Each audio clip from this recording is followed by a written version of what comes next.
Thursday night stream on Friday. Moving the stream, as I have a heart attack, moving the stream to Friday makes it kind of a party-like atmosphere for the Thursday night stream. Ponda's here with me, the Pondemic. Get it? Pondemic? Anyway, Pondademic?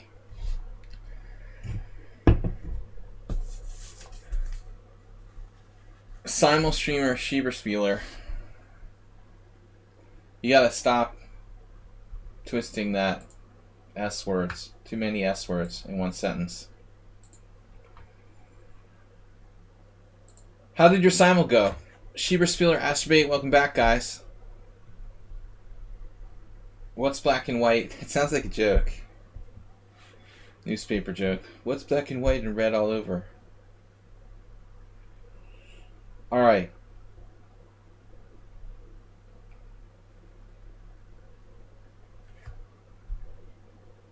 Astrobate. Basically bullet. You're playing bullet simul. Mr. Coffee, good to have you with us. Friday at work, sir? Or you're off this week? You had to leave early. Oh. So you made your simul faster than usual. Alright, Mr. Coffee, I hope all goes well. Welcome back, guys. Cheesy Noob. I'm going to get to work with... we've got 6 game submissions so far. Astrobate, Jim, Arsenal, Mr. Slow, Move 11, and Cheesy Noob. Did I miss anyone?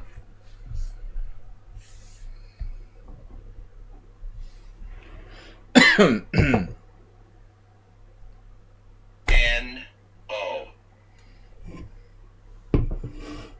No.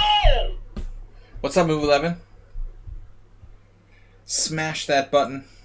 The like button on YouTube. Video chess training on YouTube. Yes. Yes, baby. Yes. Don't forget to smash the like button.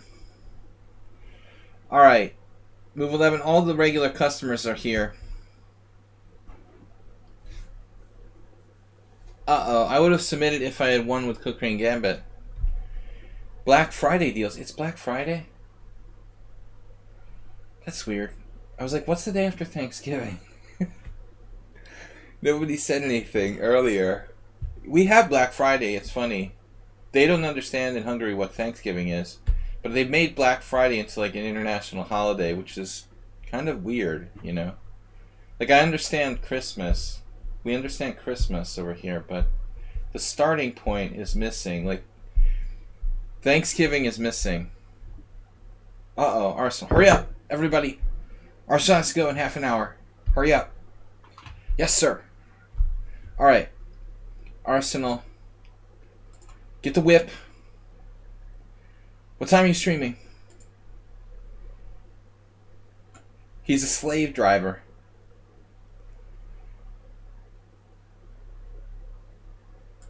Alright. Arsenal. Let's see.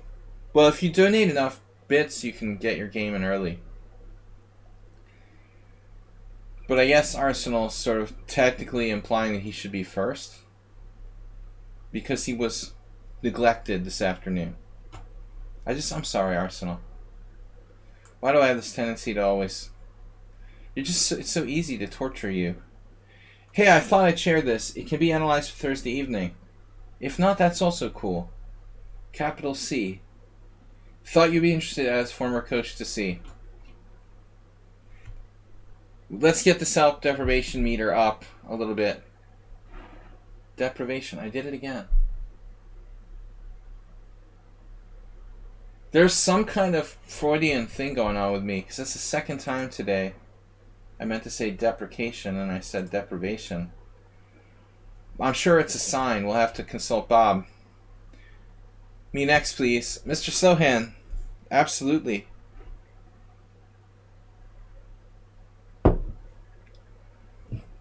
I let Arsenal be a temporary mod. Mr. Sohan Grind just donated 1,000 bits. But Mr. So, if you seriously want to be next, nobody has any objections to that. Completely possible. Would you prefer to do your game next? Because I don't think that anybody really cares. Frankly. If you really would prefer to be next, we'll do next. Mr. Slow, we got Arsenal first, and then Mr. Slow. Alright. Mr. Slow with a very generous donation, 1,000 bits. Earlier, J.K. Linney donated 10 gift subs today. Okay. We'll just leave the list the way it is. Mr. Slow. So this is Rapid Chess Arsenal fan. Arsenal fan playing black against some random grandmaster. I don't want to look at those printouts of the that will bias my analysis, seeing how many mistakes both sides made.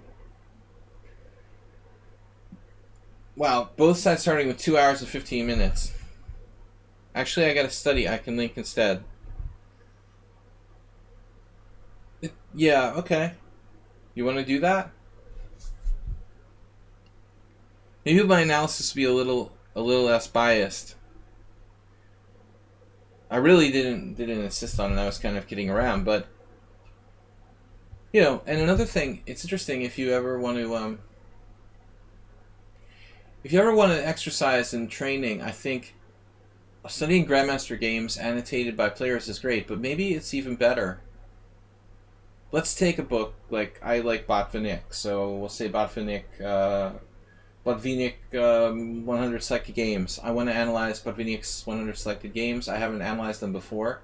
It's probably useful to analyze the games by yourself without the benefit of the notes of the Grandmaster, without the benefit of his annotations, and analyze the game on your own first, so that your own ideas are not sort of biasing the way you view the game the first time around. I think it's a really useful study tool. Alright, so let's see if I can click and paste this. Click and paste. A new system. It's like copy paste, but click and paste.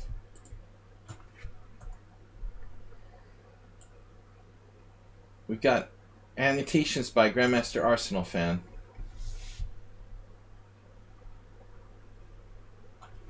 Alright, so you're black. Random Grandmaster versus Arsenal fan. There's only one game in here, right?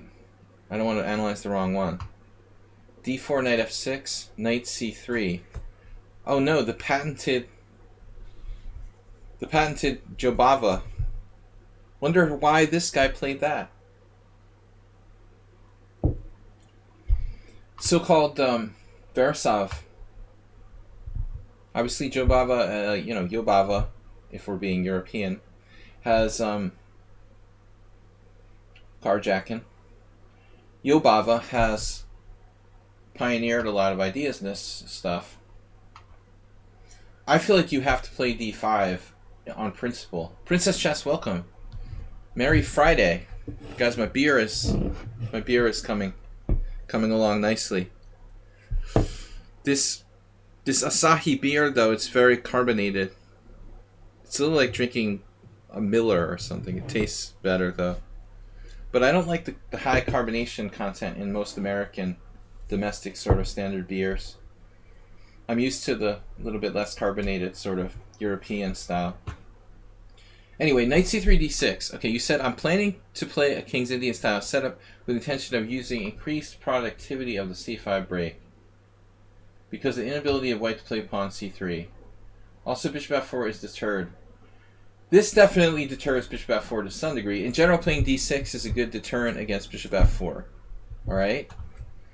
I think it's dead on D6, and I like to play D6 setups, but I prefer it against stuff like Knight F3. I've played this myself, but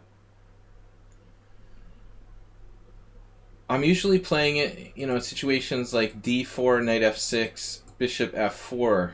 This is really common. Bishop F4, D6.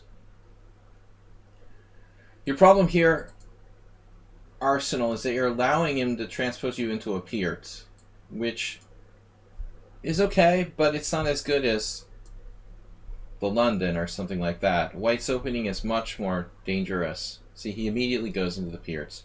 The fact of the matter is, I think the black side of the Pierce is worse and more dangerous than the black side of the King's Indian, maybe. But more importantly, this is just the best move. No, d5 is just the best move. It kills the knight on c3. In general, some setups based on like d5 and c6. So d5 is definitely the best move.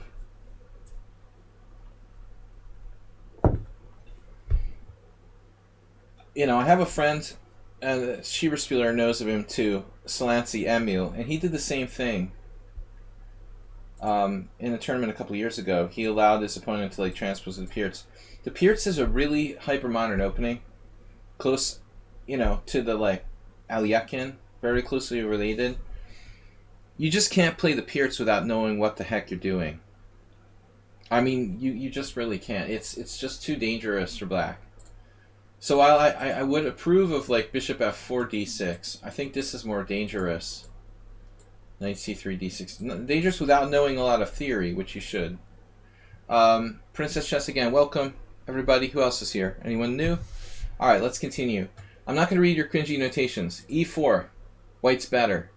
And now g6, transposing to the Pierce. Only other option is really Pierce, Philidor, or you can play a Philidor with knight d7 or e5, or you can play c6. But I mean, g6 is the best move, no question. Now bishop e2. And this is an old system where white usually goes h4. I like to play this myself. You can search my games. You could search through my games. You see I've played this a few times. Theory, I think this is standard. Bishop g7.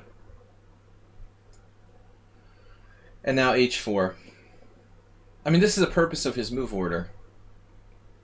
He's playing bishop e2 to support h4, h5, and his king will hide on f1. After h4, the best move is theoretically c5. And the idea is that it takes queen a5, and then your king has the ability to hide on f1, thus avoiding this pin. King f1, queen takes c5, and we can see already Yobaba versus Grisha 2014. White has sacrificed castling options, and the position becomes what is sort of like a dragon. Interesting plans for both sides here. So, instead you played h5, which is resolute, but not as fluid as c5. You weaken here the g5 square, and that's a big danger in the Pierce. It's going to be very hard to get back control of g5. And I've played the Pierce on stream quite a few times. This is not easy. So I understand h5, but I prefer something more dynamic. Alright. Oh, by the way, you know, I just want to say, I think there was a guy once did something like along these lines against me. Same idea. The way of playing against a flank attack is strike in the center. So I guess c5 here as well. Somewhere I saw this. Maybe on my stream. Either someone submitted a game or I had a game where this happened. This is also interesting. But frankly, I think the h4 plan is a bit more natural. And I have no idea why this is called Pierce Defense Chinese variation. Okay, I guess just g4. h4, h5, knight f3. He's heading for g5. Notice there's also bishop g5. Sachs Jula, 1974. I guess anything g5 is pretty good. But the knight will be hard to remove from g5. That's his plan. Nice arrow. So bishop g4. I'm surprised now. Honestly.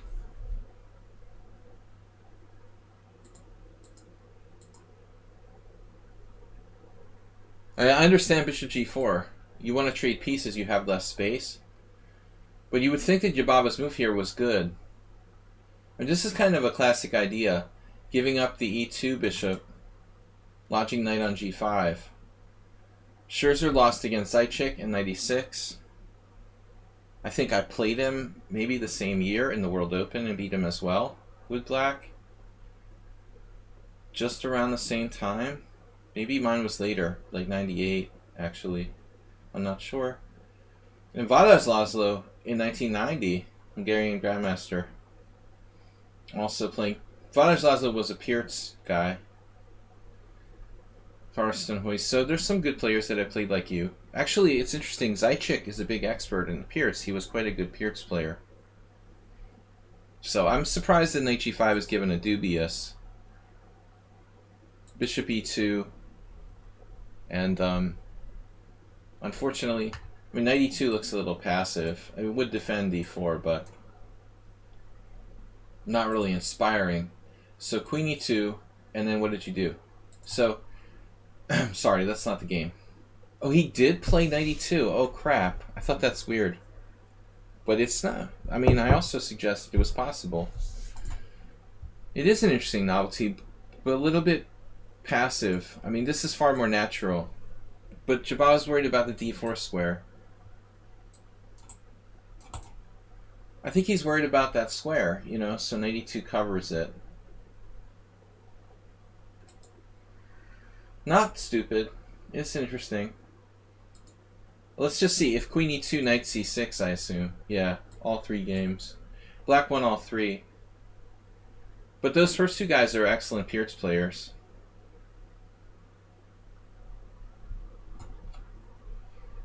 Alright. So he plays knight e2, knight d7. Yeah, I mean, this feels passive. But I mean, knight c6 is not as good now. So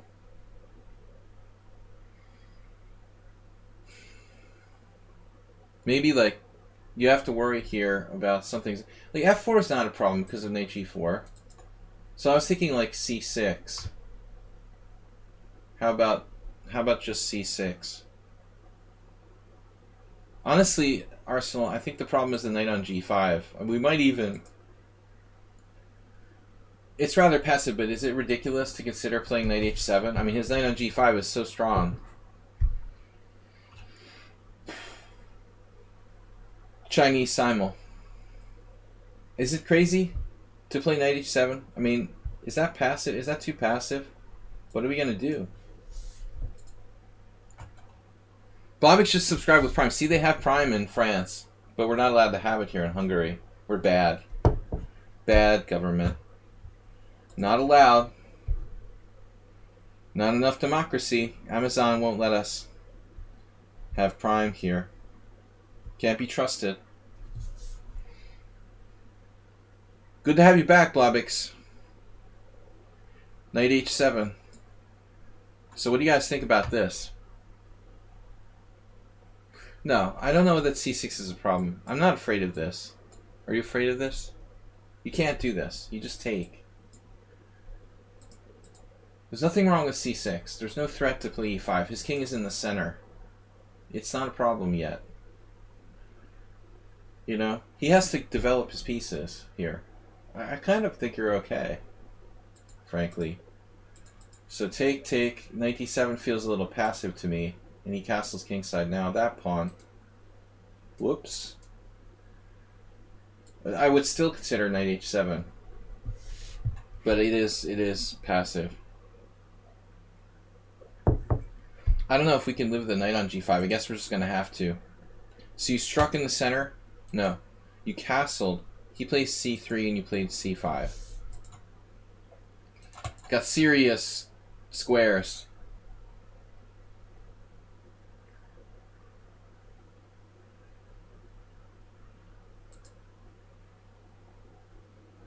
Well, frankly, I like white better here because his center is strong. After the 15th of December, we'll be able to play in club in France? Really?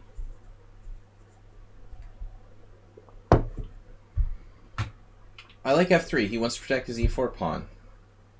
Then he can move his knight later. And now Arsenal has a lot of pawns on dark squares. And a dark square bishop on g7. So he can definitely play d5. It's a weird position though. I mean, you might be able to play c4, try to station the knight on c5.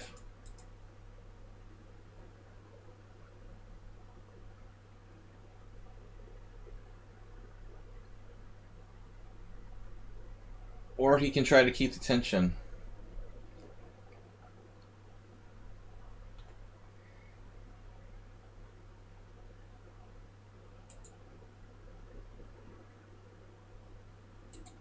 I mean, it's not a great exchange for white. I guess he anticipated you were going to take with the pawn, but knight takes might be a good move. Knight takes is more dynamic, and you're threatening d5 now with a really good position. So this could be a problem. If you get in d5, black's doing well. He sits on it. Strong player understands. Now we're squeezed again. Knight f4 is a good move. Arsenal's lost the d5 square, but he's got some tactical tricks. He's on b2, keeping an eye on the king. King move now. King h1, double question mark. Pretty much every move Jababa played that was bad, I liked. Almost everyone would have played king h1 in this position. The typical grandmaster move. This is a typical anybody move. I mean, it's really like anyone who studied classic Anatoly Karpov. This is an absolutely normal move. Is there a tactical problem with this?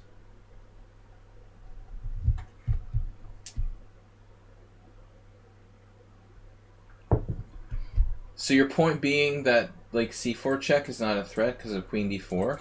Oh, he has, or what? Or some other move. Something like this. c4 check, bishop e3. I made a similar mistake against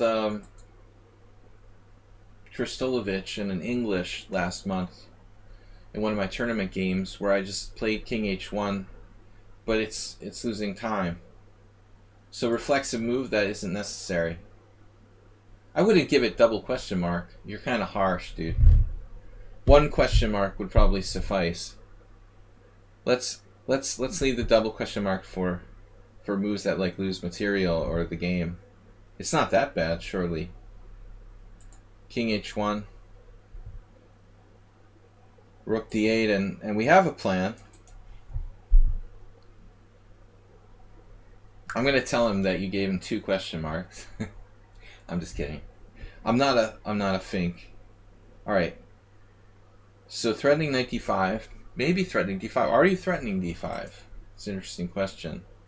c4. Arsenal basically turned it into a Benoni. This is a logical move by white. He wants to clarify the situation.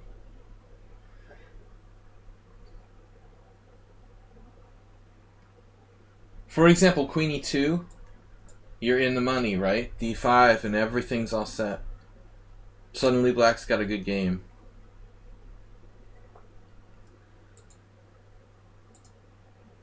So he's concerned, about how to develop his pieces without allowing you to execute some sort of plan here, or the b2 pawn falling, or whatever. So he just plays this first. There are some disadvantage of this. Disadvantage of this is like the knight on f6 wasn't hurting anybody, and now it's uncovered the bishop. And you have stuff like maybe bishop f6, f5. He also gives you... He gives you options, Queen c6. It's funny to see Arsenal, the endgame master, playing for the trade of queens in the Benoni. The opponent is more psycho than Arsenal, who's become more and more positional. Rook d1, basically playing straight up strategy, chess. Honestly, I think Arsenal, I wonder here. I mean, his queen is strong, but his king is unsafe with the pawn on h4. If there was another way to play, I would consider it. Unfortunately, I mean, this actually looks like an interesting move, dude. To play here. Like, what's he gonna do? What do you do after? What does he do after c4, and then the threat of knight d3? Maybe you can find the computer. Computer will find some way out. It's possible you don't have a really strong threat, but I still think you're doing all right here, frankly.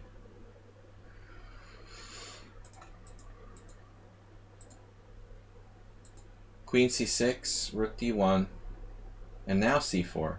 Yes. This is a good idea. You definitely don't want to take on d5 yet. And now knight d3. And there's your diagonal. For the first time in the game, it looks like white might be worse. Really have some issues.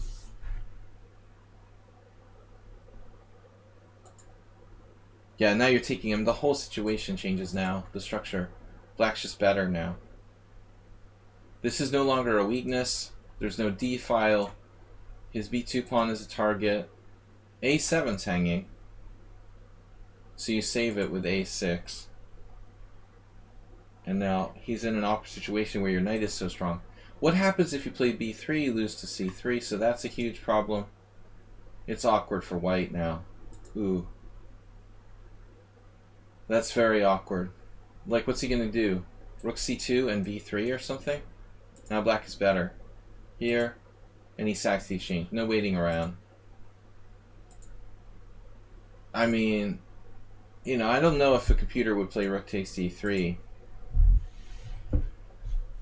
But he's in trouble now. It's easy to be critical of this move. Yeah, I mean, it's an awkward position. Very awkward position for white. I mean, I guess here. We play bishop e6. Black moves a rook. We're threatening to double. He doesn't even have b3.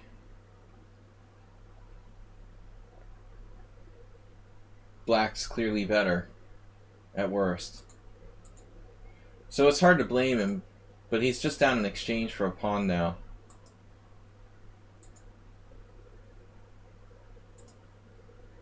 That bishop is vastly improved, and the knight is leaving. Or is it? Take it. What about taking it? I would strongly consider taking it. I guess you can take it when you want to take it. Though he has knight e4 now. Not a big deal. He tries to avoid exchanges. He played f6, allowing knight e6. I mean, if you let him in here, he's got a very strong knight. You know, I'm skeptical of this. What about taking it straight away? What about taking his knight here? I mean, white has some counter chances now, I admit. I mean, the pawn is a problem. This doesn't look so easy. It's an awkward situation, dude. Not an easy win. I guess what you did is better.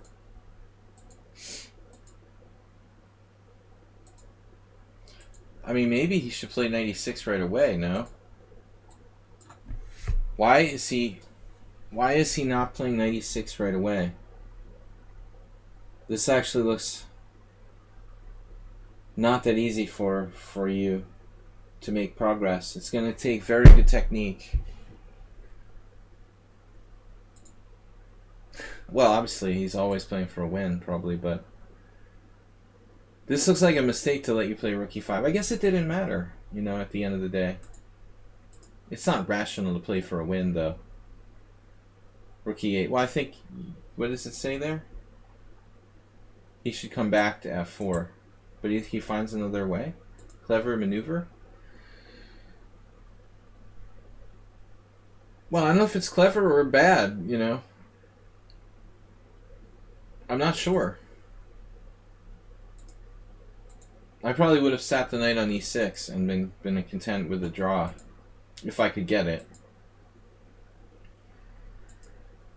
a5 looked okay,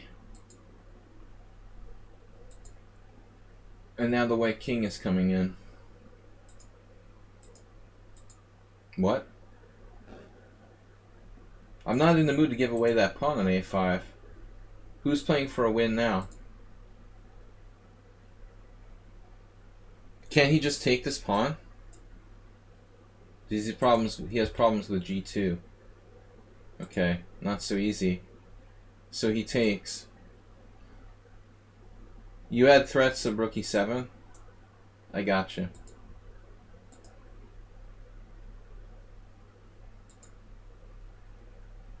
This is a weird move. But probably necessary, huh?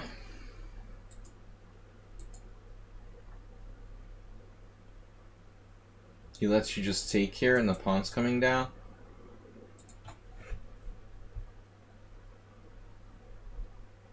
Knight takes a5, rook a7. ab5. ab5, rook b5.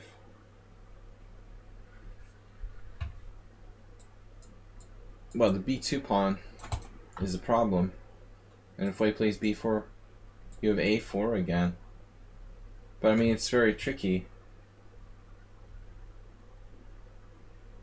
It does look kind of dangerous.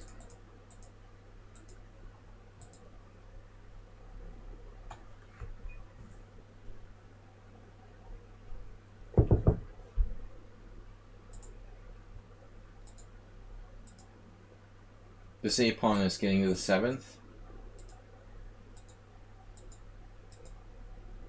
And you're threatening rook e1.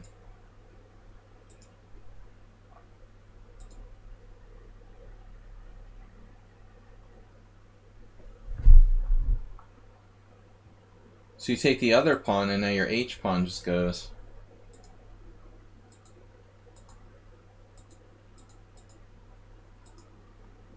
Yeah, good game.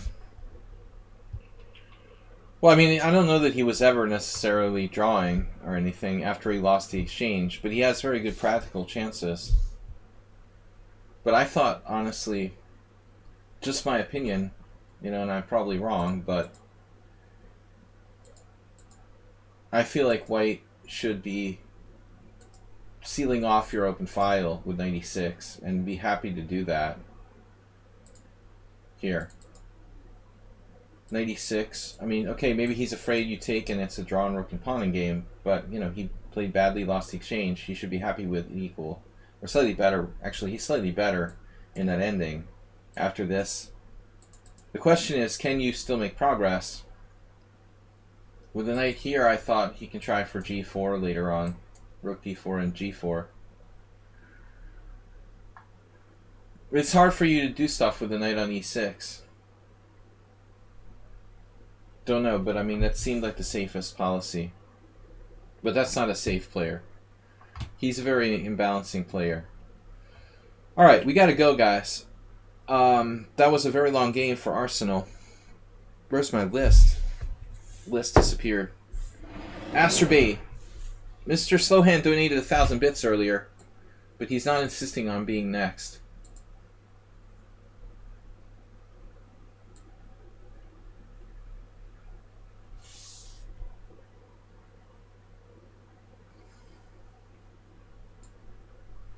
Yeah, Arsenal, I mean, these analysis can never be deep enough, really, as they should be. So it's always kind of bittersweet to try to analyze the whole game in 15 minutes.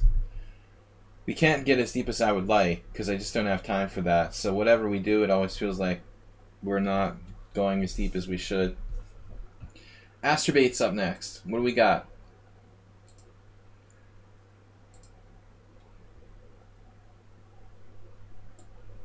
Here. Would you like to provide live commentary on this game for Friday's subscriber stream? I don't get very many close Sicilians with 23 CPL. Arsenal fan, I mean, Asterbate, there we go again. Why do I always have to confuse you guys with the same name? Guys, welcome everybody to the stream. Users in chat include Arsenal Fan, A10, Chessmurph, DK Guy, Gita B, Mad Ramus, Move 11, Slowhand, Princess Chess. A lot of regulars. Alright. So we got Neftali against Asterbate. Angry Dragoon. It is not too late. Does your bot have a chat number count? No, I mean just... No, I'm just using Steam, yeah. I'm just using Twitch, and there's no count. You know, there's a count on Twitch. I don't know how accurate it is. My Streamlabs has a user count. They're always inaccurate. It seems like they're always like totally out in space. Streamlabs says like 20, and then Twitch says 26. They're completely different. You know, at the same time, one says 20, one says 26. So it's kind of weird. But if Arsenal says, yeah, it's inaccurate.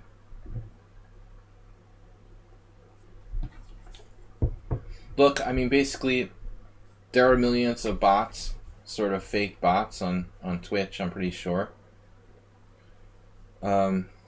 They try to cut down on it, but it's like trying to stop the international drug trade. I mean, there's no way you can easily counter that.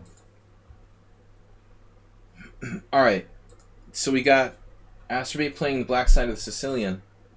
E4, C5, Knight C3. You know, Asterbate was playing the Owens defense for so long. The Sicilian is fairly new for him.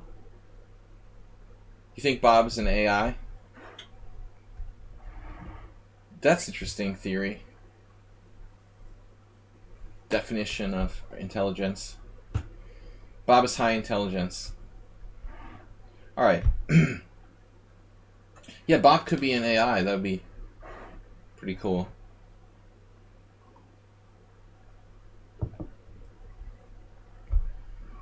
No, he's been getting into sort of fianchetto things. So he's doing a lot of G6.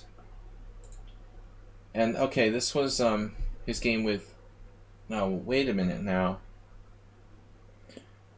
Asterbate had another game. He played this against Morales, and Morales played D4.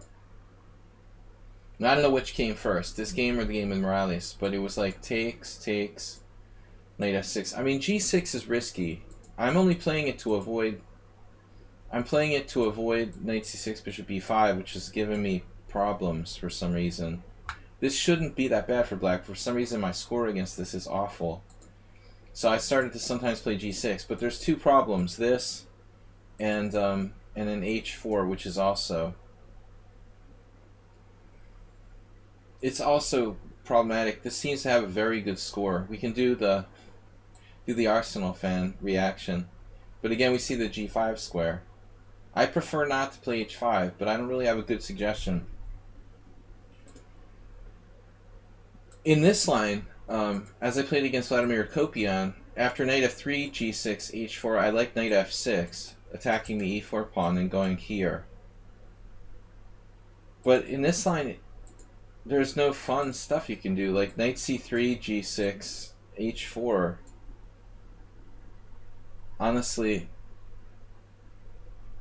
I just don't really like it. I mean, White's just playing like H5 for free. And if you play H5, the problem is then they play D4, and now you've played like H5 in a kind of weird position. But I guess this is the best you can do. But I don't really recommend G6. It's just specifically to avoid Knight C6, Bishop B5. Asterbate should play the normal move. I mean, honestly.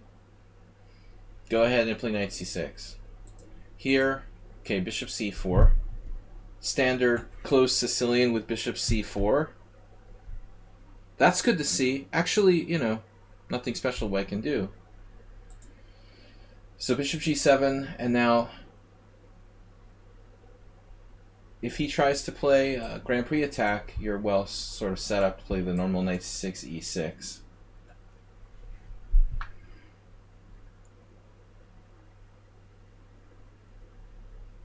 Here is kind of weird, you know. The knight is just not as well placed here as it is on f3. So basically, if you try to play f4, you don't have as much support. This is a bad square always on g3. No particular point in knight e2. Yeah, he doesn't get... Yeah, I mean, he can play f4. If he wants to play f4, he can play f4 right away. This is just kind of strange. It's also okay to play d3. I mean, that seems like a move.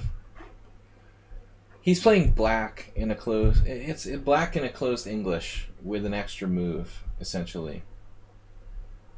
Yeah, I mean, he sacrifices a knight not on a great square to be able to leave his f-pawn, whatever, able to move. I'm not crazy about this. So knight e2, e6, good job by Astrobate. These weaknesses are okay. Typical Petrosian pawn structure. And now a3. Okay, I don't know where the annotations came from. Maybe Arsenal fan annotated this game as well. Wish you knew a lot of fancy names, but then again, I just played chess. Wish I knew a lot of fancy names. Fancy names won't get you anywhere. Just good moves. Just good chess, DK guy. Welcome. I don't understand. There's a double question mark for a3. Blunder. That's kind of harsh. I think Astrobate's phone analysis is exaggerating. It doesn't seem that bad. Alan Bennett versus Feugl, and he managed to draw Bennett with white with this rubbish. He also drew me. We were co-champions of New England in 1995. New England Open. Co-champions.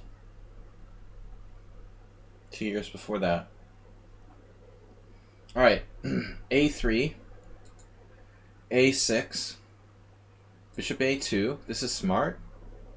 Yeah, I mean, I don't really like a6. I think that Astrobate should stick with the program here and play knight e7 or knight c6. The normal move is knight c6. This wing gambit might be interesting. Idea of take, take, take, and bishop a3. That looks kind of dodgy. I don't think Astrobate should be wasting time with a6. If b4, I wouldn't take the pawn. I would just support it in some way. Also interesting is knight e7. Trying to hit him with d5 real fast. Now there's a game with d4.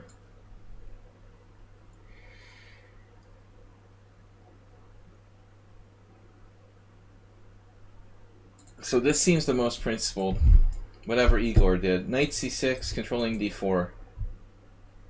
Yeah, I mean, f5 is playable if you're taking magic mushrooms or something like that. You should ask Bob, Arsenal fan. I don't think even Jabava would play f5.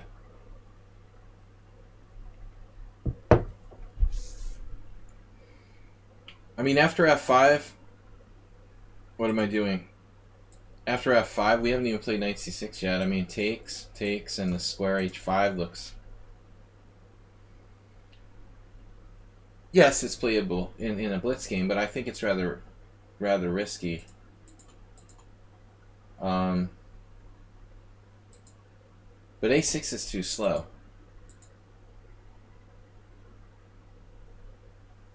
It's not optimal. d4, he tries to go for it. Actually, a3 makes sense. It slows down your b4. Now he gets in the center. So I think white's okay here. Takes, and you got a really weird Sicilian with a double fianchetto. Okay. It's playable for both sides. Be on my lookout for knight takes b5 sacrifice. But it's fun position. So here. This move got a dubious. What else are you gonna do? I mean, knight f6? Maybe knight f6. Knight e7 is more natural than knight e6, not to get in the way of your pawns, in the way of your bishop. I agree. This looks more natural. Now bishop g5, losing a tempo. And what did you do? h6, okay. Here, back again, wasted a move. Castles. So I guess like knight c6 makes the most sense. But I mean, in general, Asturbate's Sicilian here, you know, you normally don't want to allow white to play d4 in the general rule in a closed Sicilian. But even so, black has a kind of reasonable game. It's an open Sicilian now. Kind of funky variation. This bishop isn't that effective on that diagonal. So black's problem on the d file isn't that serious. Problem with c4 if d4, well, yeah, it's a weird, crazy position. White has a strong center, you know. Yes, this is weird, but theoretically the bishop could even come back to b1 and out again with c3. I mean, he can also play maybe b3, but this is possible, Arsenal fan. I would be concerned it can be undermined. You have to work it out. I mean, it might be okay. Some kind of really weird French. Definitely would consider it, you know? Definitely. I'm going with natural moves here. It all seems good for Asturbate, more or less. I don't think he should commit his king so quickly, though, because we don't know where white's king is going. You have several options. This is a more fluid option, but you've got to watch for those brutal sacrifices now. Bishop takes c6. So you can get erased in like one move, basically. So easy. It's so easy to lose in one move. That's just a devastating sacrifice.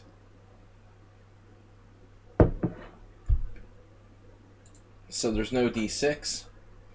You could play d5, maybe. If takes, just take with the knight. Black seems okay. That's an option. Knight c6 is an option. He castled kind of committal. And then g4. Now Arsenal's f5 idea. It's starting to look pretty crazy.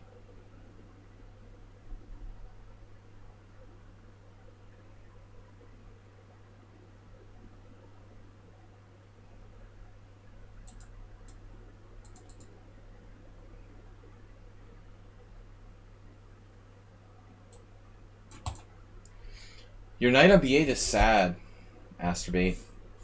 It feels left out. He feels left out and neglected. So, I think we need to play knight c6 here.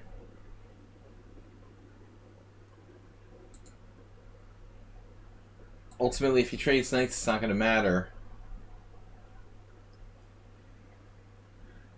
But I don't expect white to play knight takes knight, helping us get our pieces out. So I think he was looking at queen h4. But realistically, black needs to develop. Yeah, we don't talk about that, Arsenal fan. We try not to talk about that.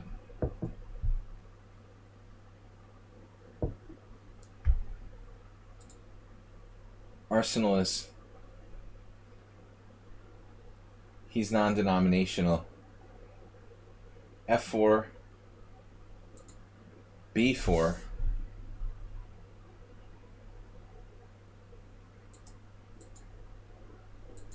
Oh no.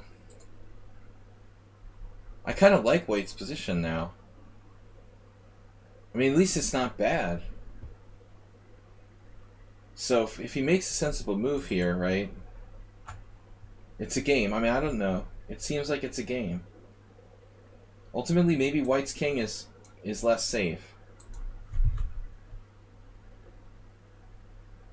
That's the thing that I think making Jim feel what he's feeling now.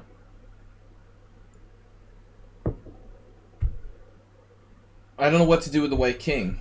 But I guess he could castle queenside still. He could castle any side, actually. That looks kind of problematic, though, actually. Yeah.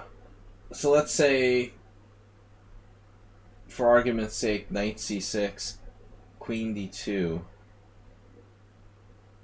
Let's see what the engine says. Queen h4 check. Damn. We can't get away. Okay. Man, this is such a funky diagonal. Stockfish agreeing with Jim, I think.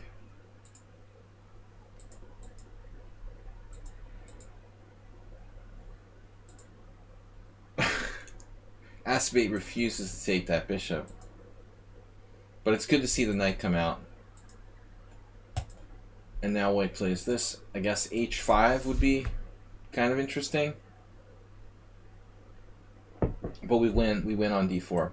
Ah. So that's why you're keeping the knight on b4. The vulture. So white has no time for that. He needs to defend c2 again. It looks like bishop e3. He's just too hung up on moving his pawns and leaving his king in the center. Yeah. White's too into moving too many pawns. I mean, f4, g4, h4, h5. Yeah, it's too much. And he blundered it. Boing, boing, boing. And he just lost a piece because of knight c2 check. So now he castled. Oh no. And like bishop takes c3.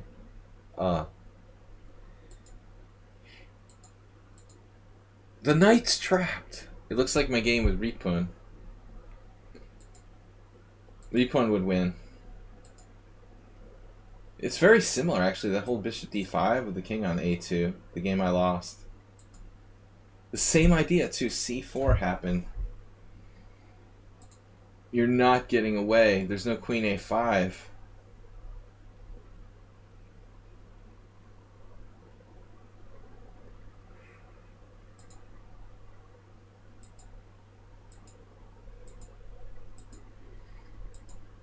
This is ridiculous. Asterby used to train for attacking the king, and now he's playing queen takes f4. I can't believe you played that. This move looks good. Gotta get that bloodlust back, Asterbate. What are you doing over there, queen f4? That's his king on a2. He used to always attack the king. I don't know what happened. Queen f4. There it is. Now you missed a mate in 2. You missed mate in 2 of all things. Check, check. White misses king a4. King a4 is a little better. Where's your mate, man? That's harsh. Chessmurph64. Greetings. Welcome everybody. Friday night subscriber stream just for this week. We'll go back to Thursdays usually. So, alright, that's Asterbate's win. Jim's up next. Angry Dragoon. There's another Dragoon. Yellow Dragoon used to come to the stream, but he's been absent. He was streaming occasionally. Where's the mate? There is no mate. I guess rook b2. He missed the mate. Really nice. You like rook b5. No, this looks better. Got a2.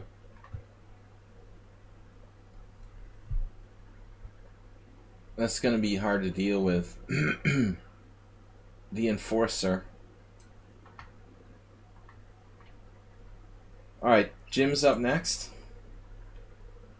Where is Jimmy? Where is Jimmy?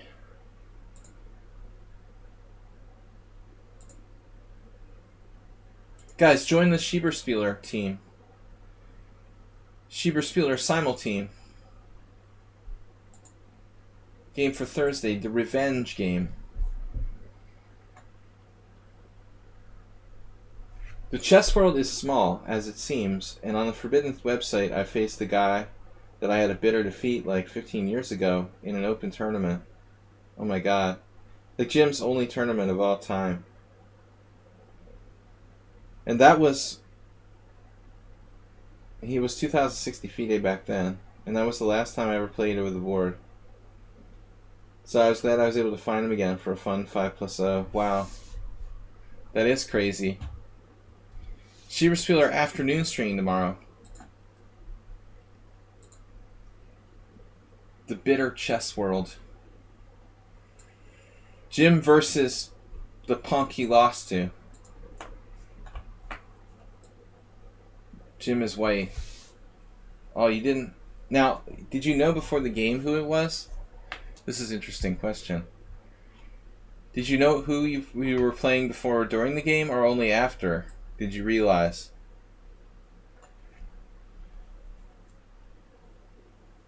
Because Jim is Mr. B3, you know. You found it during the game. So when you played your first move, you had no idea. Would you have gone with your main system had you known it was your arch rival?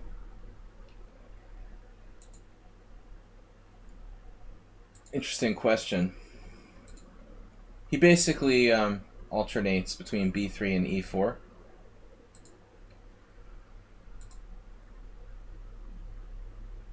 I'm just kidding, man. I don't know. I like to make up. We need some drama, Jim. Just don't keep shooting everything down.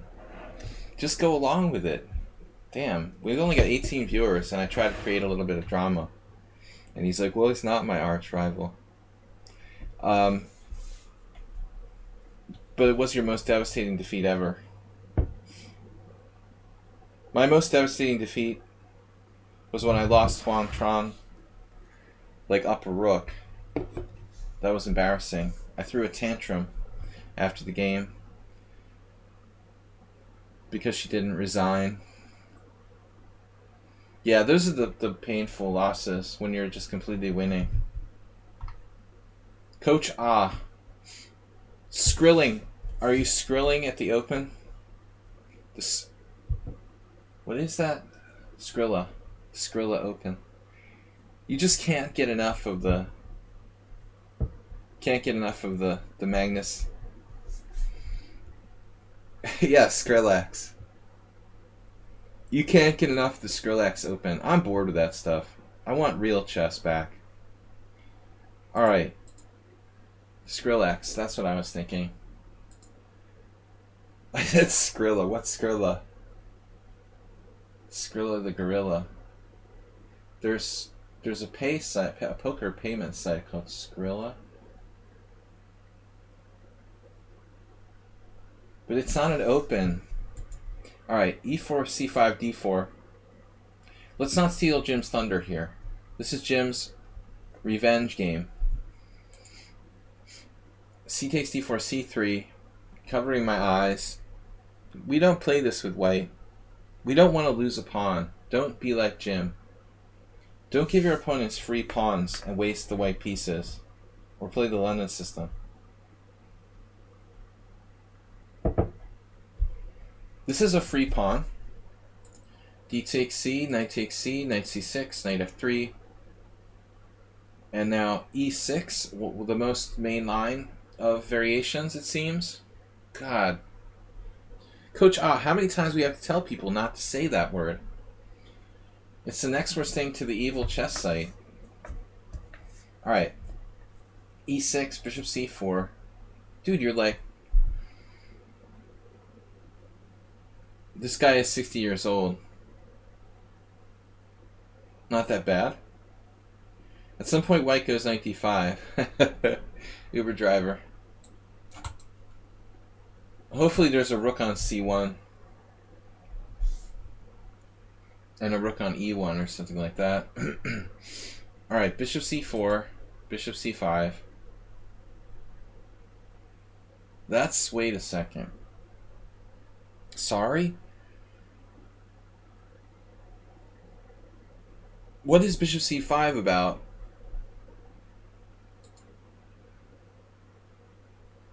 So normally we see a6, a6 or knight e7 or queen c7.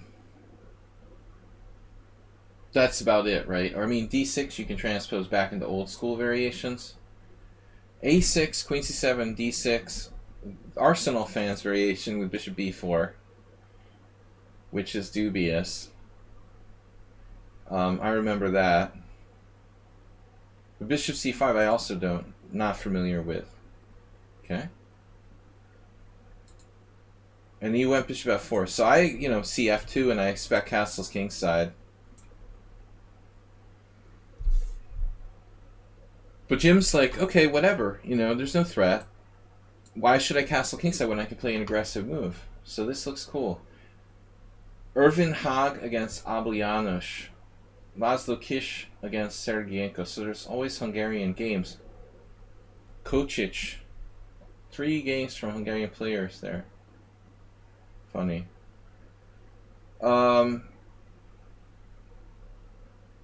Yeah, bishop f4 looks more aggressive. I like this. We're threatening something. We're threatening knight b5, it looks like. So I guess black has to think about a6. Right?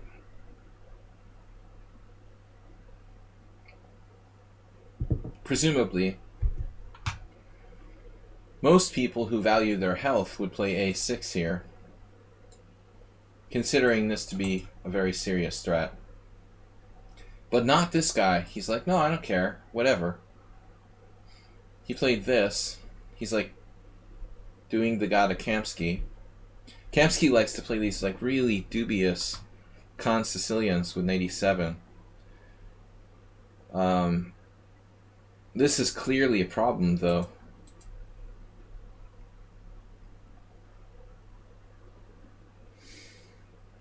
I don't understand, like, how do you defend against that? There is no defense. It's like a positional double threat. Computer says that black's alright. Whoa, what am I missing here? There's a stored evaluation of 0.0. How is that? Can you play knight g6? Knight g6 and like sack the exchange if knight c7 check.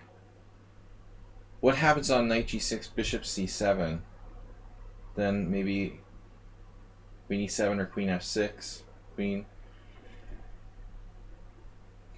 f6. I figured black was already almost done.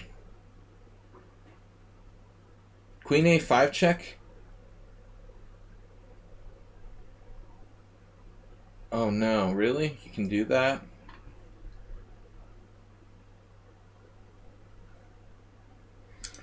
Yeah, there's no big deal with king f1. Then he goes away. I underestimated queen a5, so bishop d2. And you're blocking yourself. So black could even play like queen b6. So white doesn't have a forced win. Wow. Surprisingly, I thought he was already in trouble.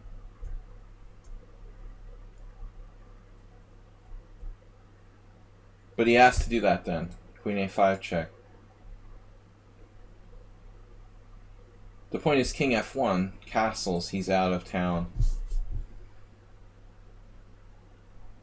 And you don't have anything clear. Now your king's stuck in the center and you have positional bind on d6, but that's not really enough.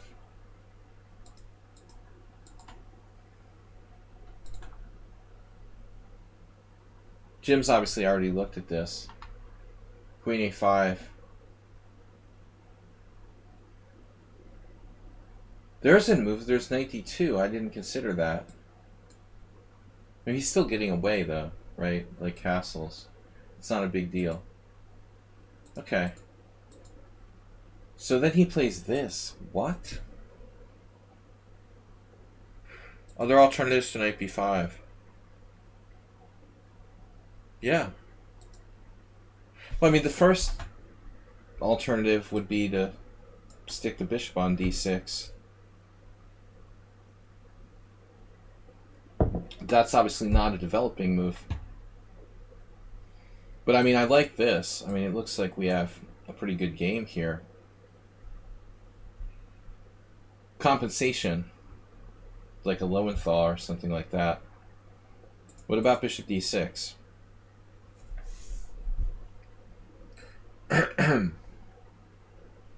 Looks reasonable. Queen b6, whatever. Jim definitely could play this. The computer's being greedy, though. It's playing this and grabbing this pawn on b2. We don't have to do that, though. Take, queen e2. Queen e2. I said computer thinks that black is better, but I think that white has some comp here. But I guess the best move of all would be something just developmental, actually. We should just keep developing.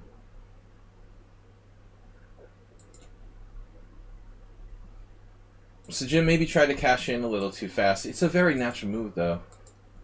And this is crazy. So he loses his pawn back, and you have the bishop in his face on d6, but he gets his king out of the center. Good luck in this position against somewhat unsound. Our personal Smith Gambit player.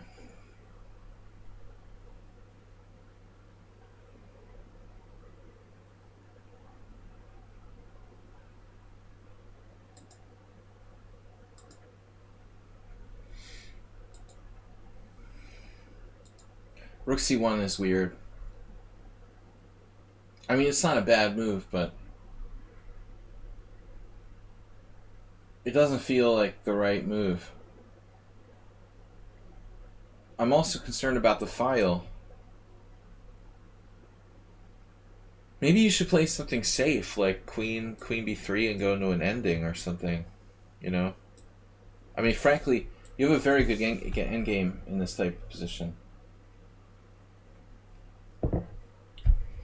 Being able to switch to a sensible endgame. Also possible to just play queen e2. The problem there is knight d4. Knight d4, knight d4, queen e6. White's only very slightly better. That's why I thought this move. Just play safely. I don't think rook c1 does a lot. Well, I didn't expect him to take this pawn on b2. Black needs to develop.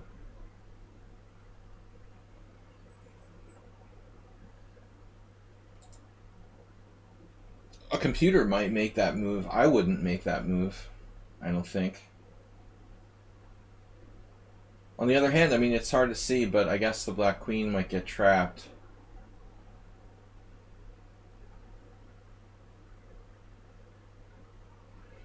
If this is a puzzle, I would think the black queen was getting trapped.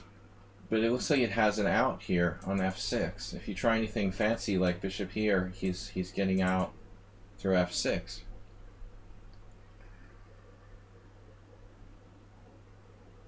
Exactly. This is the game. e5. What is it going to say? Like he should have gone to h6. Well, I mean, Jim's down a pawn, but he has good bind. You know, he's got excellent bind. Even if you don't win any material here, you have compensation for the sacrificed pawn.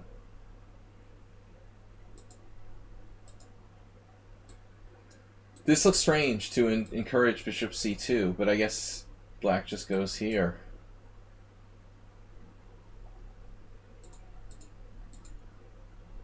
I would think queen h6. I just understand now. I mean, maybe it's this, the rook problem. Either way, I mean, the queen is in a bad place. So, of course, you don't want your queen stuck outside your position. where you don't have any space in this instance, you know. But I mean, you get what you deserve for taking the pawn on b2, and then you trapped his queen. Hello. Hello. Hello. Hello. He took his rook. Is there anything else? You just play... I don't know.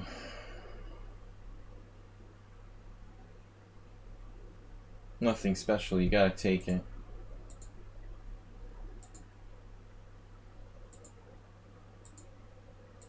Keep it simple. And you can't even develop. The threat of rook c4. And now rook g7. Or that. Oops. Revenge. Yeah, I mean, we did learn something interesting though. So this bishop c5 is a move. Look at the score. Black's done well with that move. See what the engine has to say about it. Your move is the best. Bishop f4. As I mentioned earlier, this was last year's suggestion or something of Arsenal fan. He was like, why can't you go bishop e4? This is also equally unexplored variation. Bishop f4. Although I don't like giving up the bishop, frankly. I like bishop c5 better, personally. But it is weird and unexplored. Bishop f4 here, knight e7. So knight b5, not best. You should just castle. Castle, castle. And then what? Now your rook c1 move. Or something like that. Anyway, this is not my opening, as you guys know. No respect for the Mora Gambit. But I'll tolerate it. We'll tolerate it because you guys are friends. Jim is done. Ars is done. Mr. Slow, are you still with us? Catman Crothers just said, please accept my challenge. But I am not accepting challenges today. Boom Tetris. What's up, Move 11? Move 11 is like a Tetris nerd. Alright, Mr. Slow is here. Mr. Slow, welcome. Guys, don't forget, Sunday 2 streams. Streamer battle with Angelica, the Tranquilizers, Pop G, Schieberspieler, and other friends. Will be 3 p.m. CET on Sunday, and what am I trying to say? And the simul for the weekly simul is 6:30 Sunday night. Tomorrow's my day off, so don't mess with me. Mr. Slow is up next.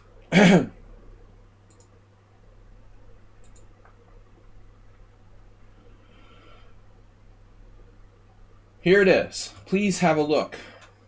Please have a look at my game. What? No, wrong one. Weird.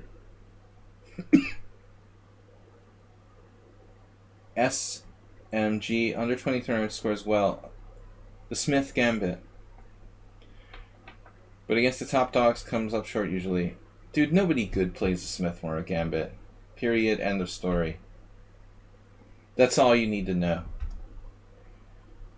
The only good player I ever played that played the Smith Mora Gambit was Lev Millman.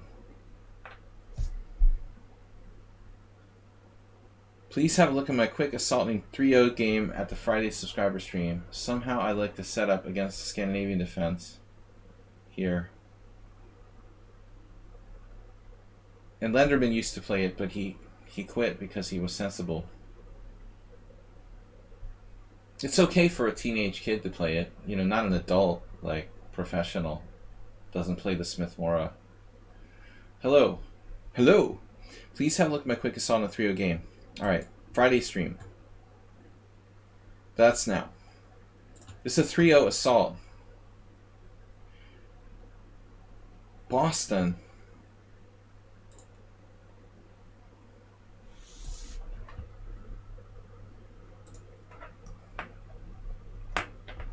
Floridian Trump supporter. Can't trust those Floridians. Alright. They should just secede from the Union. Have another civil war. Florida and Texas. See you later. Nice knowing you. Really, you know, start your own country. We'll try to get a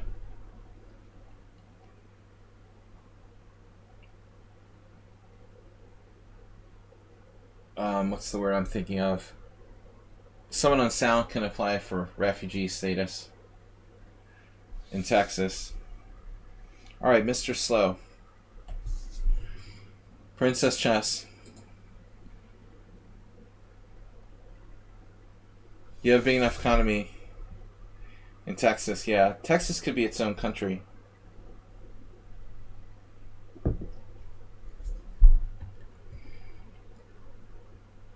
Texas almost single-handedly supports the red parts of the United States. It's just Texas, Florida. That's it. E4, D5.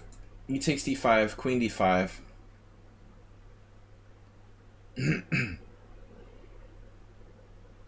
E takes D5, Queen takes D5, Knight C3.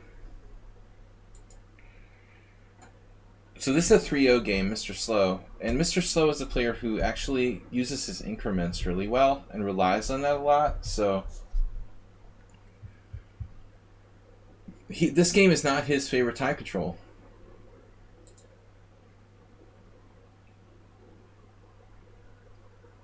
The other 75% of world beef is produced in the Amazon rainforest now. Well, what used to be the Amazon rainforest. G3, Knight F6, Knight F6, Bishop G2, C6, Knight E2. Check him out now. Okay, this is not common. What? Seriously now, I'm retiring from politics because it's too distracting. Mr. Slow playing this G3. It's not a big deal, you know.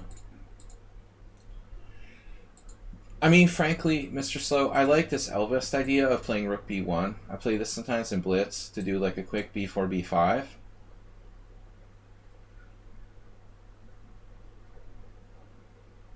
You can mix and match that idea in there with G3, Bishop G2, and trying to pry open the long diagonal. If black plays C6 or something. Definitely a good idea and fast. G3 is solid. It's not a big deal. Just a safe setup for white. C6, H3. Sorry, Knight E2, and now H5. Wow, okay. I mean, H5 looks interesting. I'm a big fan of throwing the H-pawn at people who, you know, fianchetto, or especially if they were to castle here. Mr. Slow is not castled, however. Maybe black should wait on this a minute, you know? I mean, wait a second until white, like, commits himself. Just hypothetically, if black were to play G6, white were to castle, would this be even stronger now?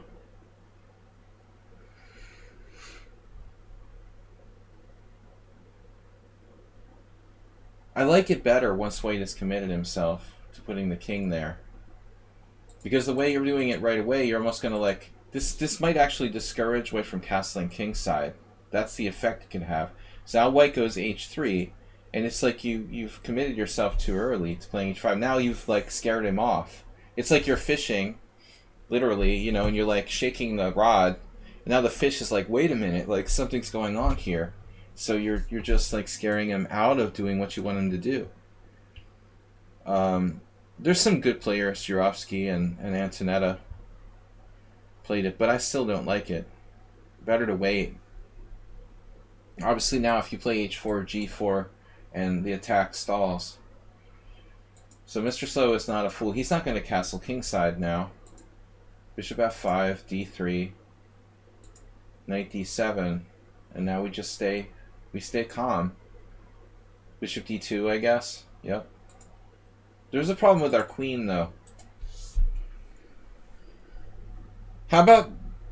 Damn, we can't play knight d4? Knight d4 is interesting. Hitting the bishop on f5, and we can play queen e5 check bishop e3.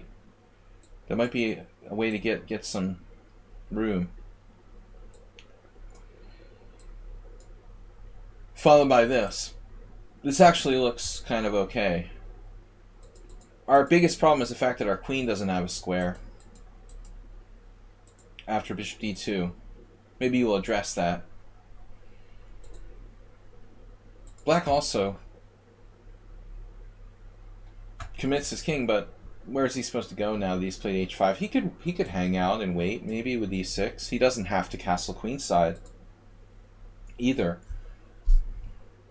You know, I think this is one of the easiest ways to get crushed in chess, is like committing your king too early to castling one side or the other.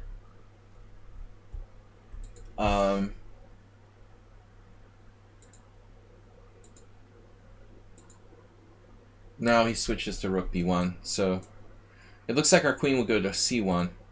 This is a 3-0 game. Now we're really going to need to play queen c1 to defend the a3 pawn. Now we don't. Now we don't.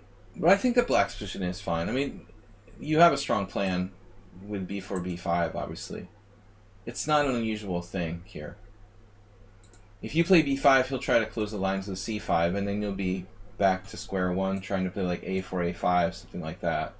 I've seen and done it myself, although I don't normally play this stuff with white.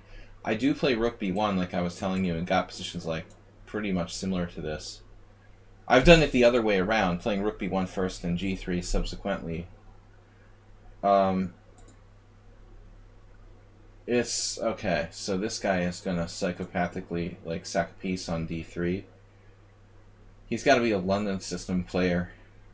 They love to do that. They love to sack pieces, 2 pieces for your pawn structure on d3 in the London system. Mad Remus, you gotta go? Alright. We'll see you on Sunday, hopefully, for our team battle. Mr. Slow is not messing around. He doesn't care about any A-pawns, sacrifices. Although, you know, I guess if you castle kingside, he's gonna blast you with this h4. And it does look... That does look kind of nasty, although I'm not sure he has enough. Probably he does. Probably he does. I don't know exactly how it would go, though. Is this really enough? Computer says knight eg4, hg4. I'm unconvinced, you know. The engine says it's unclear. That's basically what I thought. I didn't know. I think you're wise not to castle, though. It looks kind of scary. This also looks scary, though. If I was black here, I don't know what I'd do. Probably play c5. Now you play b6. Nice. I was expecting a4, but that's kind of slow.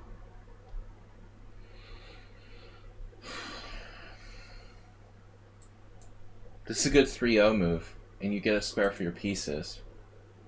Very smart pawn sack. Here. Oof. And bishop f4.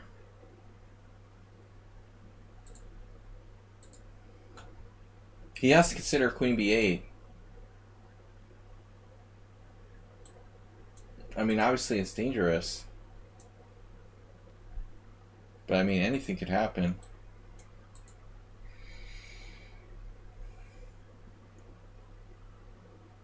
If worse comes to worse, he can even play knight d7. Visually, it looks awful for black, but in a 3-0 game, it's not that easy to finish him off. This is a good pawn sack. So now this mate... I'm a little concerned about bishop f4. And he's like so close to getting mated. Bishop takes c6. B takes c. There's no mate because the queen, and he's got the b7 square. So queen a4. This is where I make an illegal move now. That you do that in over-the-board chess.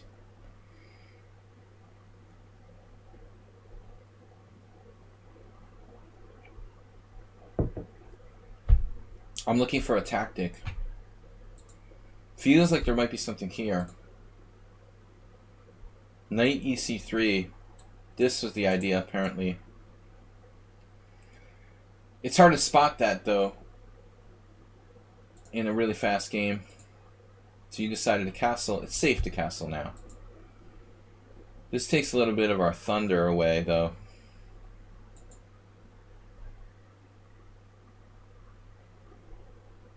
I don't think that's good.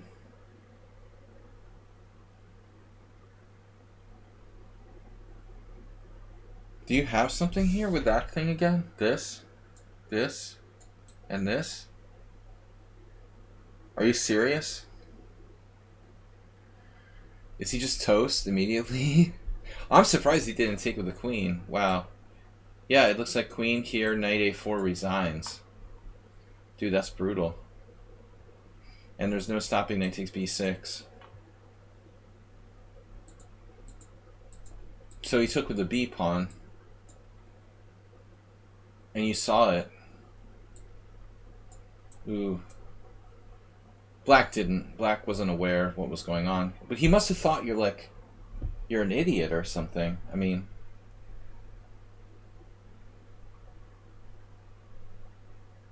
because if you don't have that, your whole position is busted. This is like you just think that the opponent is toothless completely. What do you think you're going to do? Play rook e1 and then allow h4 and resign 2 moves later? He has to smell something happening here. He has 2 minutes left. So if black is still, functioning, maybe he has some way to not get mated. c4? Can he play like this? Try to play bishop c5?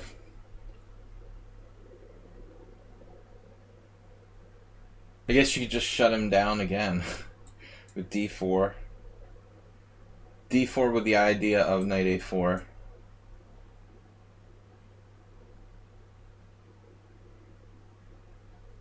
Oh man, it's brutal. Yeah, that's what you get for castling queenside in the Scandinavian. Nice job. It doesn't look like there's any way for him to defend, realistically. He can't move his king, he's paralyzed. It's over. Good game, Mr. Slow. Yeah, c4, d4 is game over. Alright. Move 11 is up next. Guys, we still have an hour. Thanks, Mr. Slow, for your support.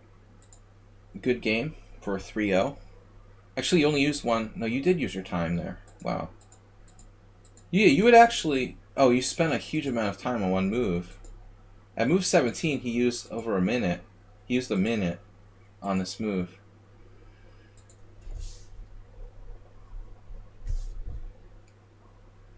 But, I mean, could he have changed? Could he have defended somehow? With... I mean, is there a defense to this? Black needs to, like, put his knight on. It's very hard to defend the b6 square.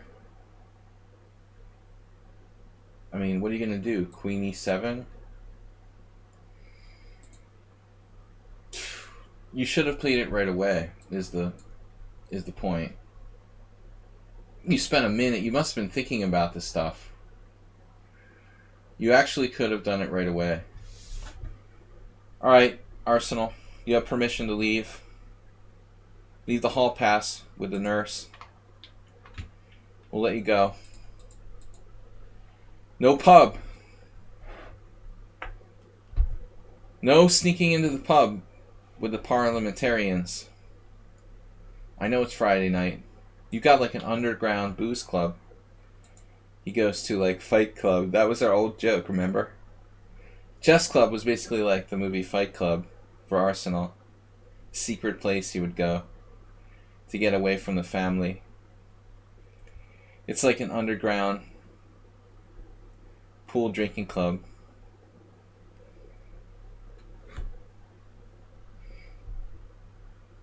They have all the chess boards set up, but all they do is sit around and drink, pretending that they're chess players.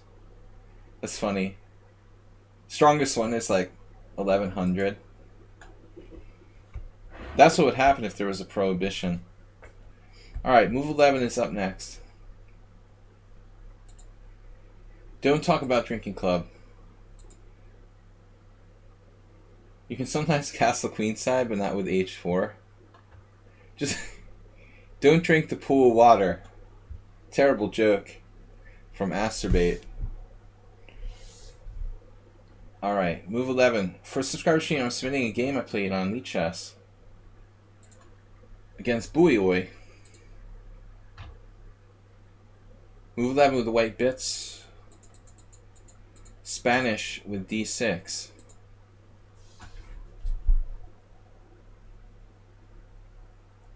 Your dream facility, a chess pub. Yeah, I had this dream of making a chess pub too.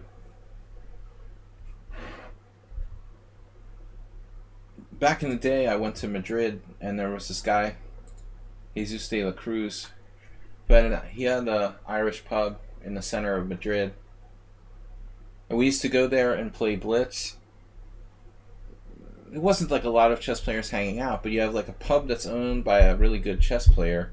There's always like chessboard around, and you can play, and we would just go. And a chess-friendly pub is not that easy to come by.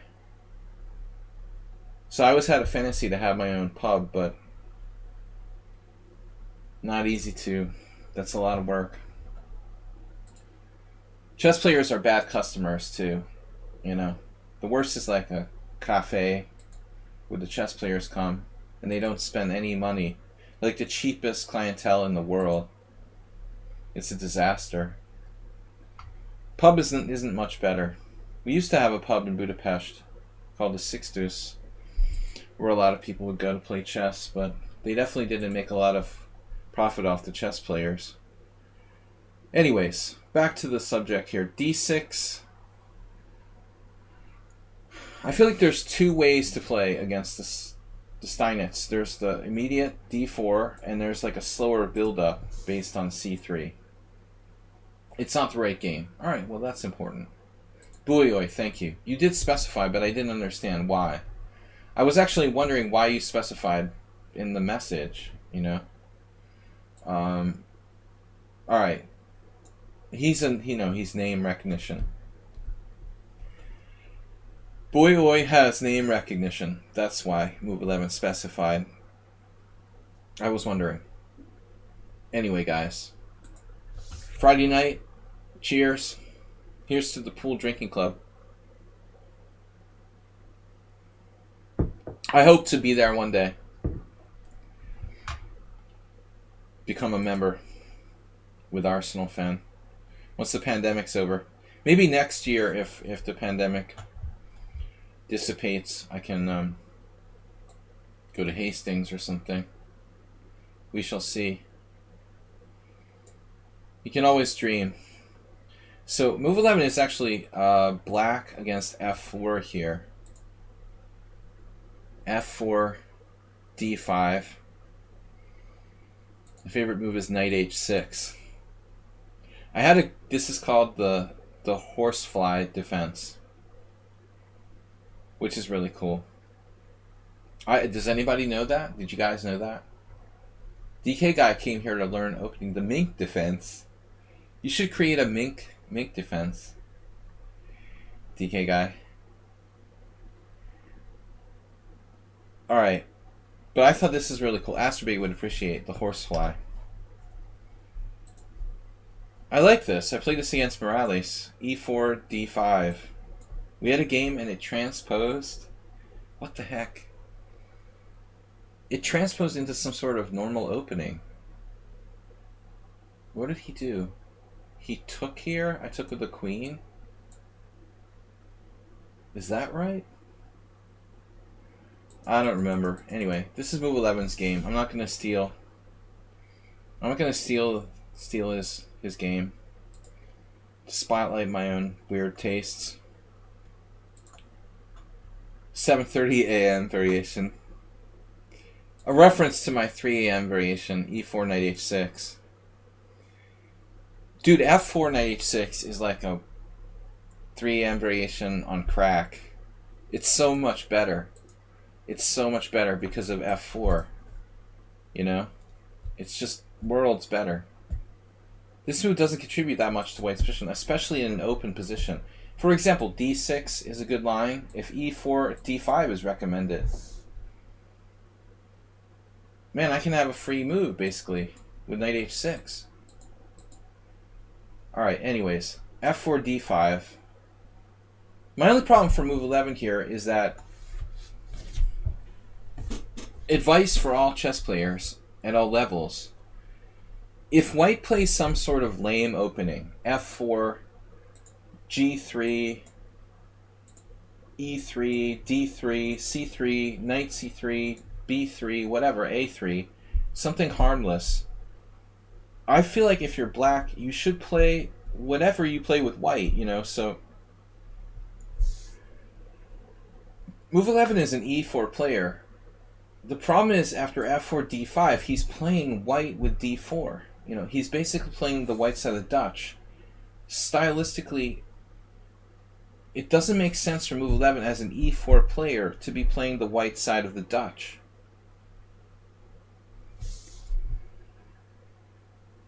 So move 11, I think like you should seriously consider playing like the Sicilian, maybe, because you play the Sicilian, and the worst case scenario, you get a Sicilian-like position. Like c5 is a good. I think I just made a goat sound, but it was completely accidental. Well, yes. That's lame. Seriously, if you don't feel like doing the, you know, what's it called? The Fromm's Gambit, move 11. You may not feel like playing the Fromm's Gambit, and you may not play the black side of the King's Gambit, and you're not a d4 player. So what does move 11 do? Just play c5. I mean, no problem. That's the easy way out of the solution. Why give white a Grand Prix? You didn't just say that, did you? Coach A? Coach A, can we highlight...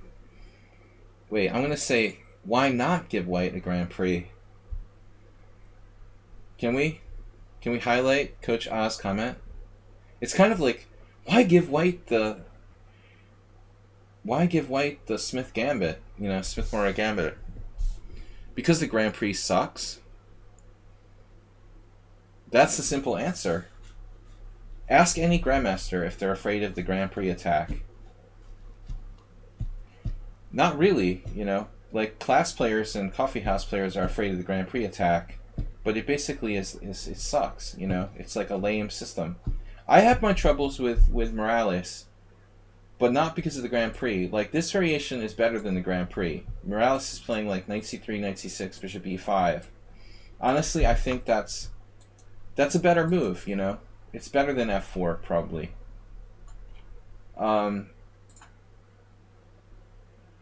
Well, Coach A, you're right. You're probably right that f4 d5 scores better than f4 c5, but I'm not sure. Let's see. f4 c5 has 36%. f4 d5 has 36%. White scores better against c5 than he scores against d5, but it's also like a much higher sample size. The sample size is 4 times as big, or 3.5 times as big. So it's not definitive. I mean, maybe.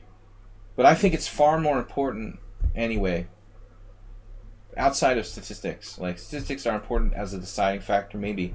More important that you play a position that you feel comfortable with. That's more important. So I'm saying, yes, you can play knight f6.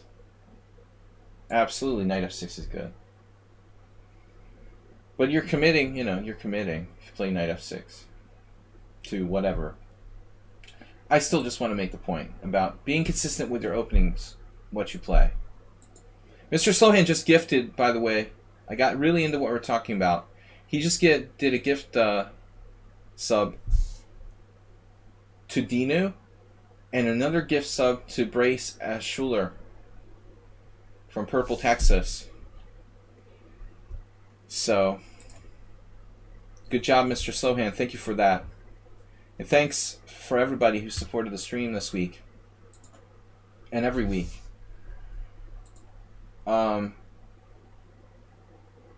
E3. Okay. Quiet. What are we afraid of? Nothing really. I was arguing today that I think the Leningrad is the best system of the Dutch. Magnus Carlsen plays the Stonewall. Whatever you feel like. I like G3 best. It's not technically, a Dutch because Black didn't play. Well, it's the Birds opening, whatever, but it's not a full-fledged Dutch unless we play like C5. E3, Bishop G7, now C3. So this is basically a Carlsen reversed. A lot of these Stonewall Dutch people are playing C6. Maybe like Schieberspieler knows something about that. It's a move order trick of some kind. Polar bear, is that what it's called? Kocha? Okay, so it's like a polar bear. We're bear friendly here. Well, I thought you might know like why in the Stonewall Dutch a lot of the top Stonewall Dutch guys play C6 before D5. Have you seen that? I've noticed it in the Opening Explorer. It seems like a common thing to do. They'll oftentimes play, and I know that Magnus plays the Stonewall. He may employ that move order too. But I don't think it's really necessary here with White having an extra move or whatever, I guess the point is you can play around with different setups. Like you might be able to do D3. You might revert back to a Simon Williams type of thing with like D3 and E4. Rendell, who plays Rendell's been playing the whatever it is, the Birds and the Dutch forever. Yeah, I don't think it has that much significance. C5 for transposing.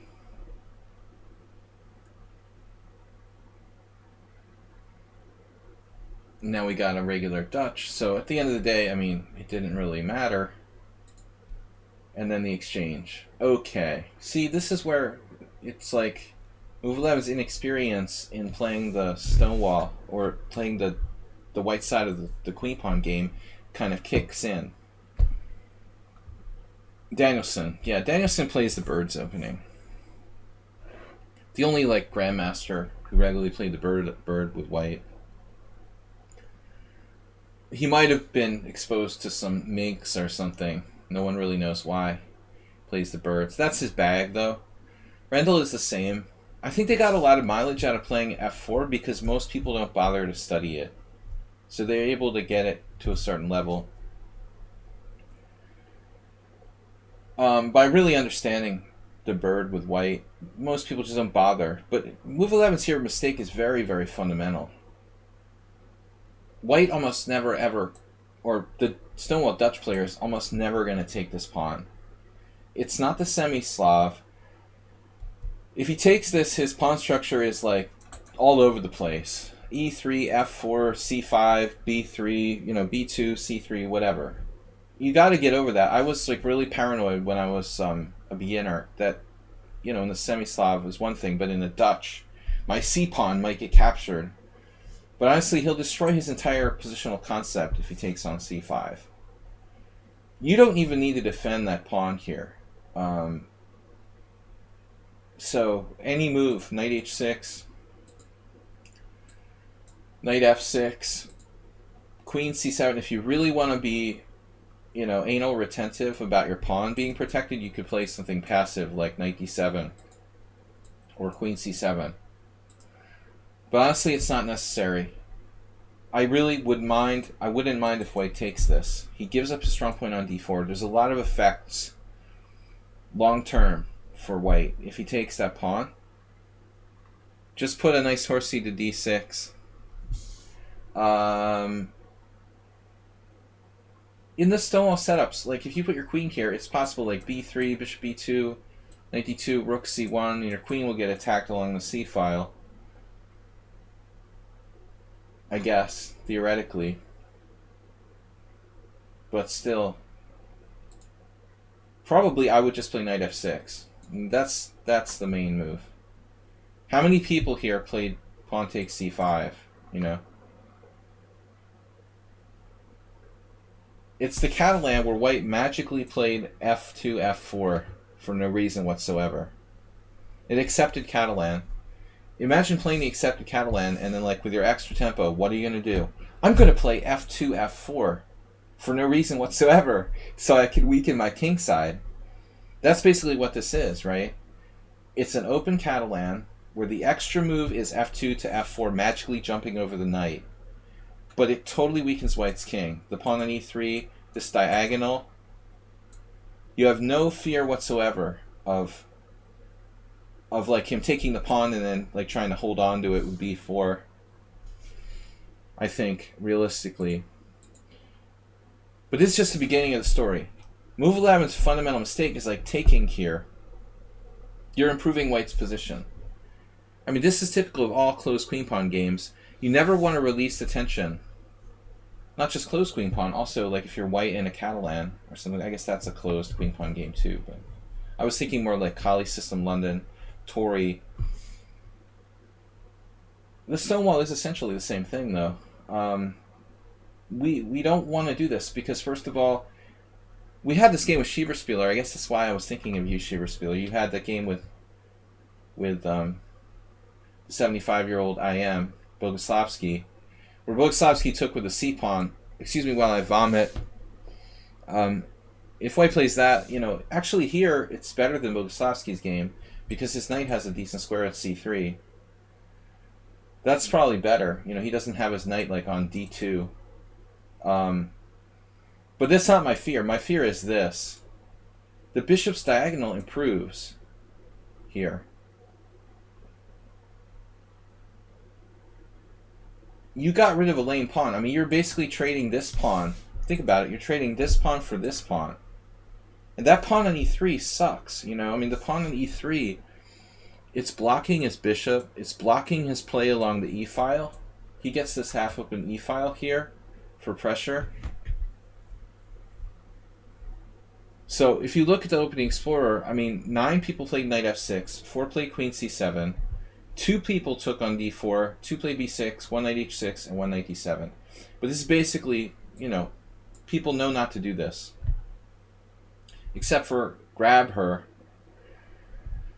Heinz, the guy's name is seriously totally Trump world. That's unbelievable. Heinz, grab her.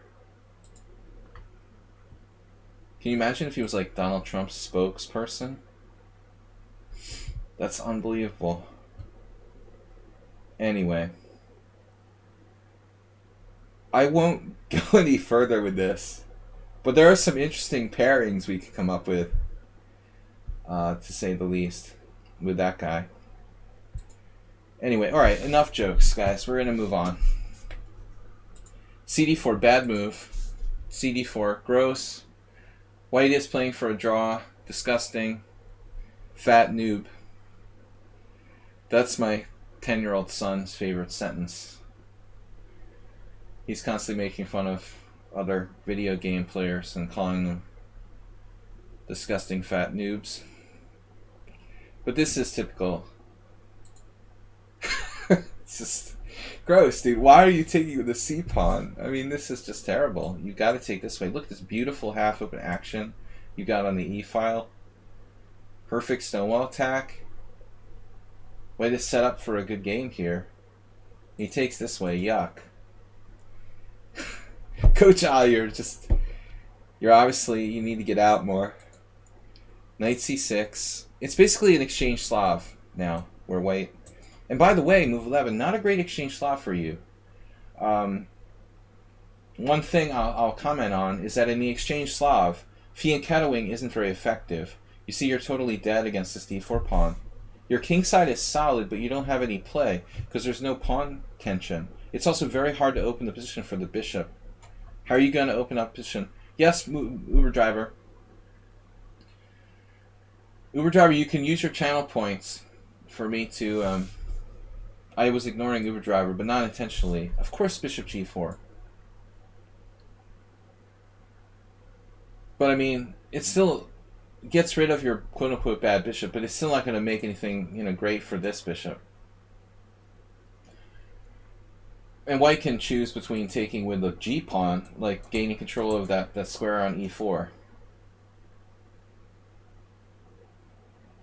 I mean, I can just take with the g pawn. Maybe white plays something like this. I mean, I don't even know what the best move is here. It's an exchange Slav where the pawn went from f2 to f4. Maybe I even play bishop e5. Bishop e2 is kind of passive, honestly. Anyway, there's a lot of ways you can play here. Interesting game. Bishop g4. I just realized that move 11 is playing the hyper-accelerated dragon. That's really messed up, man. Because I know move 11's repertoire, and he's playing like the... He's playing the c3 variation of the hyper-accelerated dragon now. With black, it looks like. Get the bishop to g4. The only difference is that white's pawn is at e3. If anybody here knows what I'm talking about, if you move white's pawn to e5, move 11 is now playing like classic variation of the hyper-accelerated dragon Gingy system. Bishop d3. I also don't think bishop e2 is necessary. e6. Now, I don't know, Schieberspieler, did you mean to talk about d6 earlier? Get a knight to d6? Knights are definitely... Dude, Yakov N is evil with a Stonewall, man. I played him in Blitz. Yeah, he's nasty. He plays a mean Stonewall attack. Yeah, that's not funny, dude. Yakov would just kill move 11. Playing that CD4. You gotta be careful. The guy is like an expert in a Stonewall attack. That's kind of scary. You know, he has a very strange approach. Knight on g to e7. Yes. We need one. Now we take. You're supposed to take. Because knights are better than bishops. Move 11. You have to take here. I don't want his knight coming to e5 and then our bishop is in Twilight Zone. Where the heck is your bishop going? Are you going to risk having to play bishop f5? No, I think you should definitely take. He was also a Roman scholar. A Roman scholar? What is that exactly? A scholar of Roman? I don't know about that, but Roman definitely didn't recommend playing the Stonewall attack, man. Not from the planet I'm from.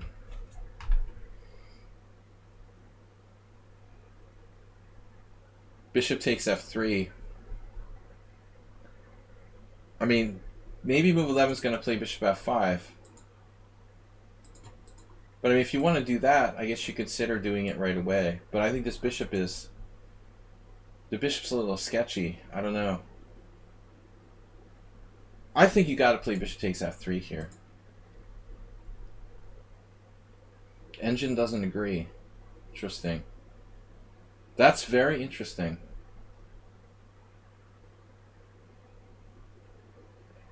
It's catching on though. It's like second best line. It's gone to the top. Now it's third. It took the computer a while. Let me just stop the analysis for a minute. While we're talking about it, Stockfish in particular, I guess a lot of engines overvalue bishops. This would be a typical situation. It's programmed to put a higher value numerically on bishops versus knights. So one of the things that the Stockfish doesn't do well is understand that this position, bishops aren't really, it doesn't understand, you know, it's just programmed. Bishops aren't really better than knights here. So it's like, Stockfish is in pain when you play bishop takes f3. It's like, no, my algorithm says that the bishops are better than knights. What are you doing, you know? White should consider taking with the pawn. Probably. To keep control of e4. I don't know what Schieberspieler would recommend.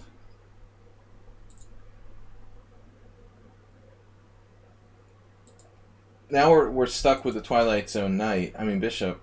So move 11, bishop f5. Okay.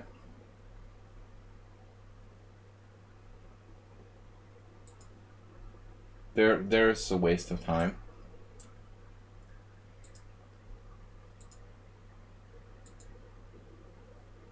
Heading for the d6 square. I think you ought to play maybe rook c8. Do we have time? I don't know. It's a lot of factors to consider. Schieberspieler is like, the problem with White's structure is that there is no good pawn push after g takes f. That's true, man. That's true. Although, I'm not sure objectively which I like worse. So move 11 is basically like, take this if you want to. I've got BC and I'm going to try to play for c5. Now we play rook c8. But what happens if he takes here first and then tries to blockade you with like knight a4? Speaking of Roman, this doesn't look that bad. White's going to play bishop d2.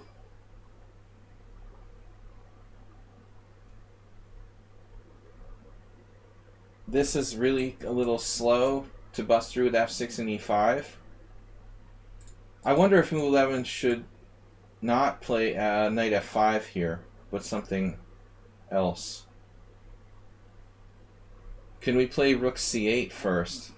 And so we can capture with the piece on c6. I'm curious about this position.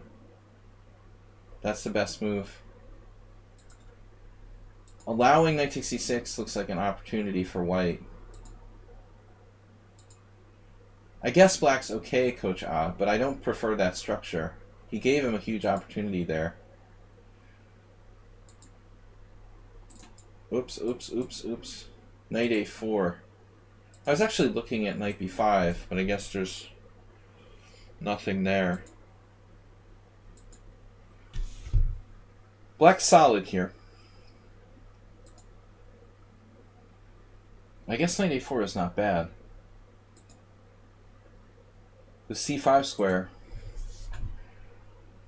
It's basically an exchange Slav with White playing f4. So the key points are those support points on the c file. If you get an outpost on c5, you know, it's going to be very unpleasant for Black to deal with. White's a little risky now playing g4. I'm sorry? How does that work? What? So he's afraid of b5. Naturally, Black's threatening b5. But move 11's knight can't go to d6. Nor I'm not sure he would want to. Black played queen a5. I mean, honestly, if this was like my blitz game, I feel like White might be better here, you know, at this point. But I'm totally full of shit. Optically, it looks like White's more active. The computer's like, no, queen a5. That's interesting.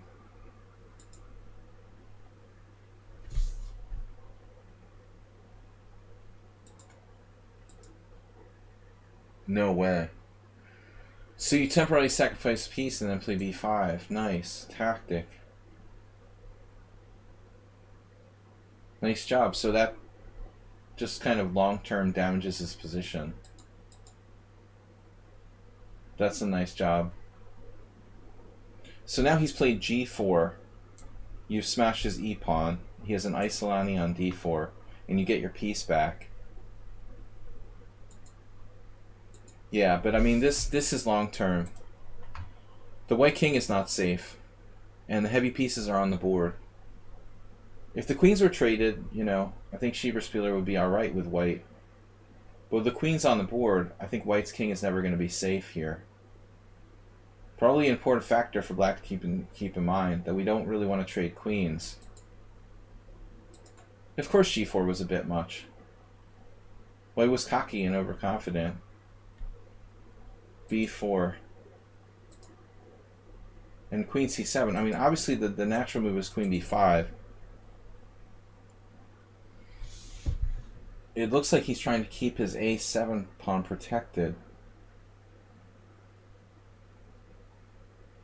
Did we do something wrong here?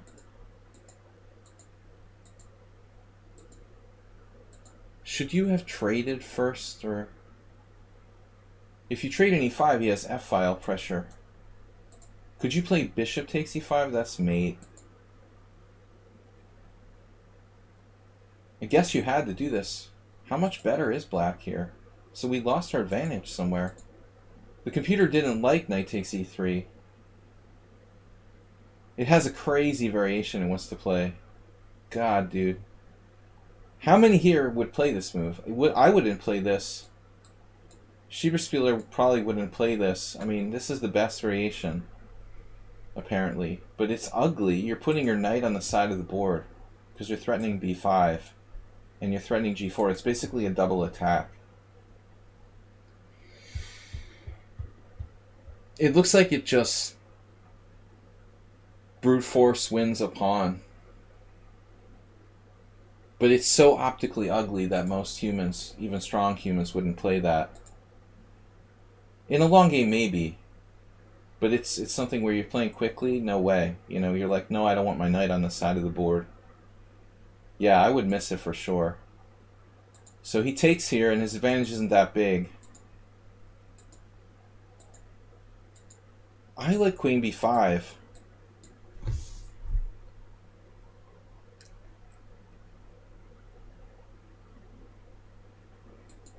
And black's better. It does look hard to break through, though.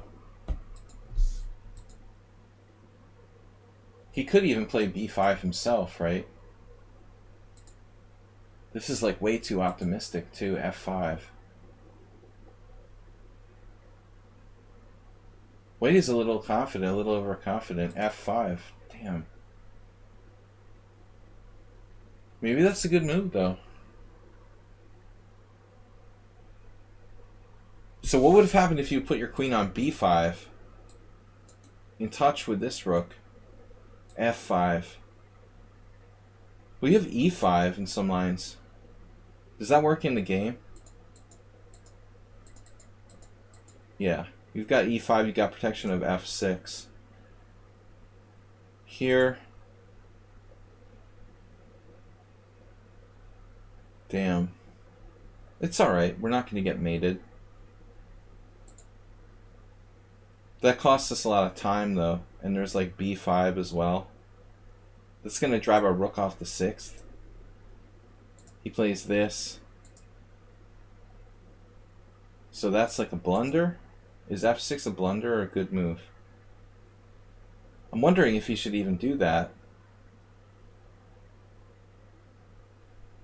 What about b5? Oh, now you're just taking on d4. Alright, never mind. So he does this. Here. Takes. Bishop f8. King is still in a vacuum. If it were a blitz game, I'd probably play like a6 or something. Just like guarding against b5. I guess that's not even necessary.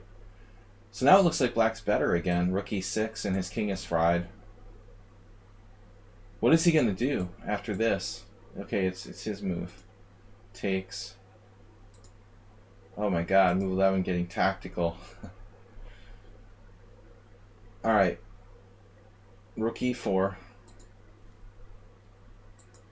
The white king is unsafe. Yeah, rook e4 is a great move.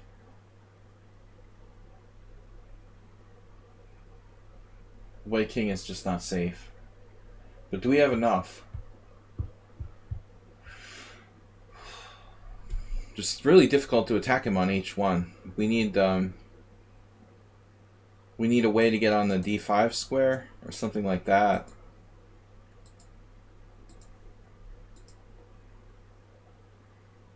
Can we push this pawn and then use the pawn in tandem with threats against the white king? How about d4? Black is winning. According to the engine. Matt's playing for rook c2.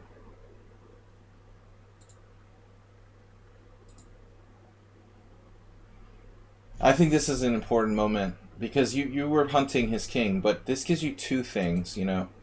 Like d4 gives you an extra weapon. It's the passed pawn itself is a threat, and the access to d5, which is on that diagonal. I mean, you could play like d4 and then stick your rook behind it. Black will have really big issues with the back rank, though. If anything bad happens, you better be ready to play like king g8, h5, king h7. d4 was a super strong move. And you don't want to trade queens.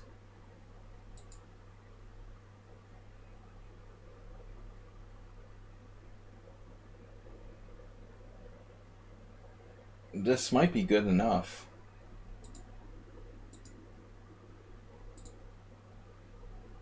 Yes, queen d6 check. Oh man.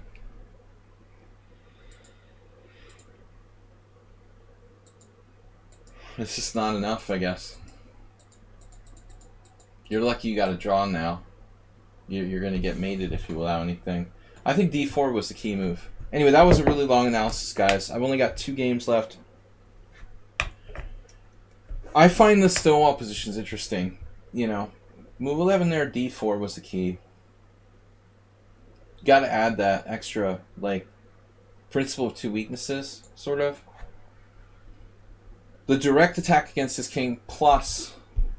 You've got your whole life, and you've got your whole life plus. Does anybody know what that's from? What TV show?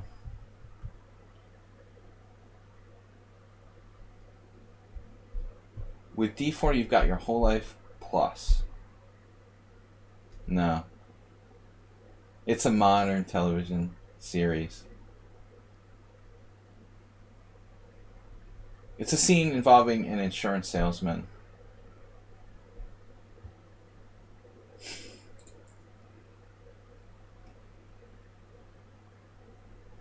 You got 2 policies for the price of 1 with d4. That pawn in itself is a weapon, you know, that d pawn. But I think you had the right idea. I mean, keeping the queens on the board and hunting his king. The extra added power of the passed pawn was really strong. Shame you didn't beat him. The squiggly 1800 got away. So, Cheesy knew about to leave. He's included his game with Schieberspieler for analysis. I don't know how Schieber feels about this. I guess he's victorious. But it was a messy game from the look of the analysis. Schieberspieler playing white, you get first-hand information on this game. With FIDE Master Schieberspieler, guys, check out his stream. Welcome, John Mac TV. I just noticed. Oh, no, it's today? You played Cheesy Noob first game? Cheesy Noob played knight c6. He played knight c6 against my...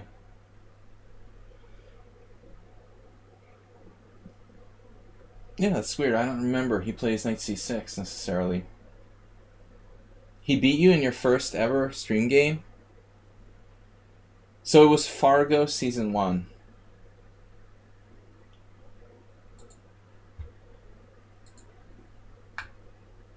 Was the answer to the TV show. Where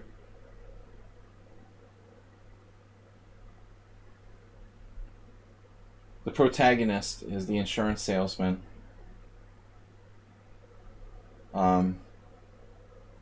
Freaking out this couple, trying to sell them a life insurance policy. Alright, anyway, you have to really be into Fargo. I like Fargo, the series, a lot. The last one is out now. I didn't watch it, so I don't have any comments. I started to watch the first episode. Wasn't impressed. I haven't watched it yet. e4, knight c6, knight f3, d5, e takes d5, queen d5. Yeah, like one of the best like TV series I ever saw, honestly. Season 1 is incredible. Martin Freeman. Lots of good characters. E takes d5, queen takes d5, knight c3, queen h5. So this is a Raprincev defense. Queen d5. Although Raprincev used to play, like I told you guys last week, Raprincev played the straight up like takes, queen takes, knight c3, queen a5, d4, knight c6, which is really mental. This is like, I don't know if this is even playable. Obviously, you can do it on knight f3, knight c6, with the queen on a5. This is the main line. We had a game the other day, and it wasn't Cheesy Noob. It was against someone else.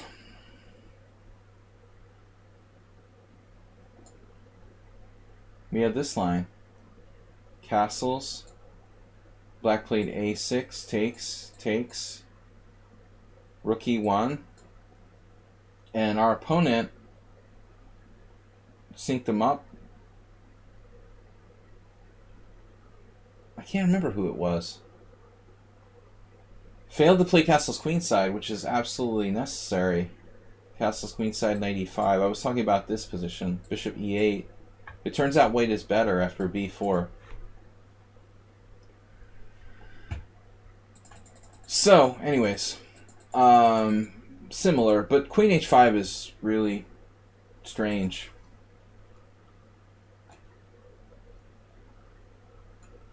That's what we see here. Mestrovich. I never knew Mestrovich, but he's like the expert on everything knight c6. Apparently, he was the expert on everything knight to c6. Serbian IM.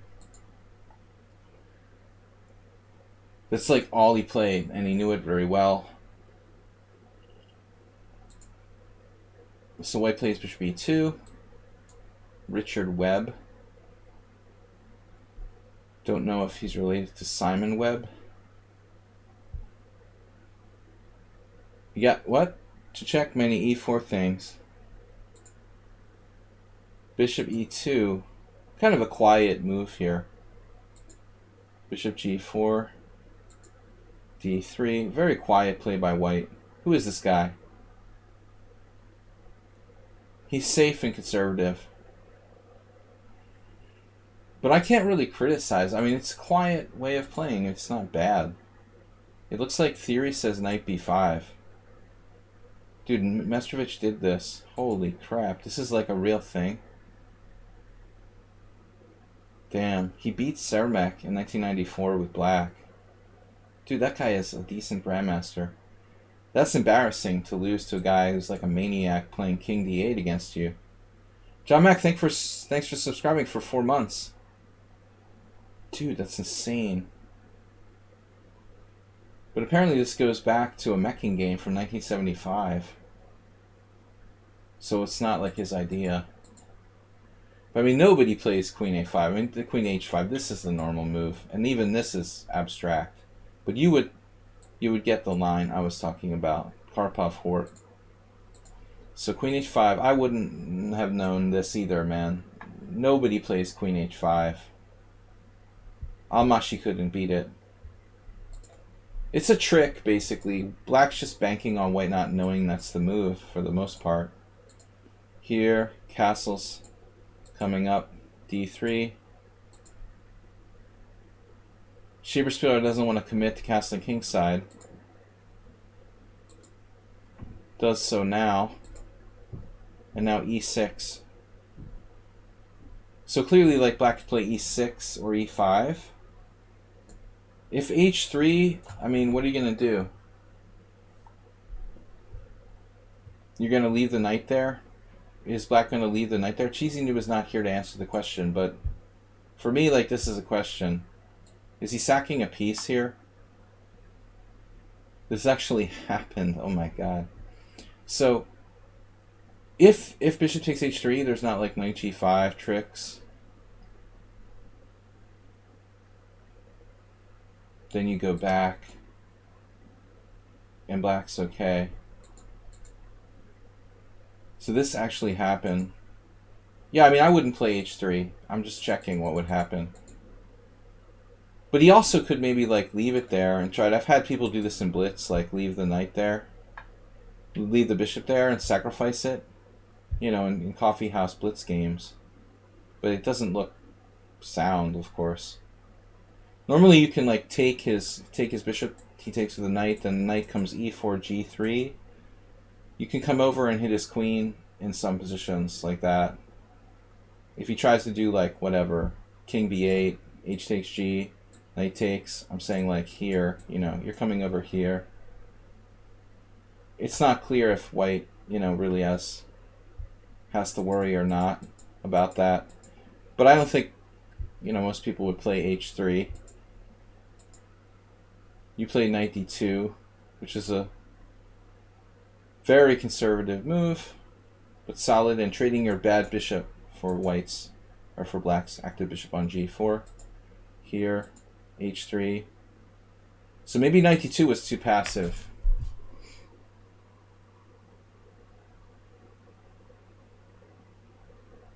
What about the Jabava Arsenal fan, like here?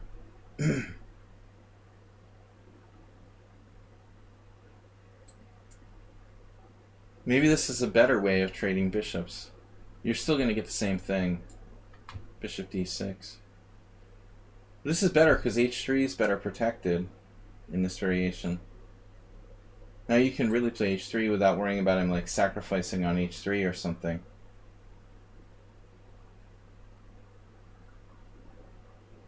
Yeah. Yeah, knight g5 is interesting. Knight d2 is safe looking, but yeah, he's got this. This is strong. This is very strong. And you've got no threat now. Well, you're threatening bishop takes g4. Man, I don't know, this is brutal. Wow. I mean, I would have missed that too. I've never seen anything like that before. It's unbelievable that you didn't lose. Wow. I mean, that's the beauty of knight g5. I've seen this scene before in the Scandinavian, but you're cutting off his queen, right? You corral his queen. I've never seen this happen though. Ouch. So what now? g3 only move. He only wins a pawn. It's not that bad. You know, you only lost a pawn. Rook e1 and h5 naturally. Bishop f4. Bishop f4 looks like a normal move. I don't remember Cheesy Noob playing this for black. Did he just come up with this? That's new to me. I don't remember playing anything like this against me. I guess I just never play e4 against him. That must be what it is. I just rarely play e4 against him. He prepared. Huh. Bishop f4. I mean, I guess you have other moves. You could play knight f3. Just sort of try to survive. Probably that's best. This is tempting though. Trade pieces. Get him out of your face. He just stays active. And white is worse. Now where? Really good game by Cheesy Noob. Very consistent throughout. He's a clear pawn up with attack.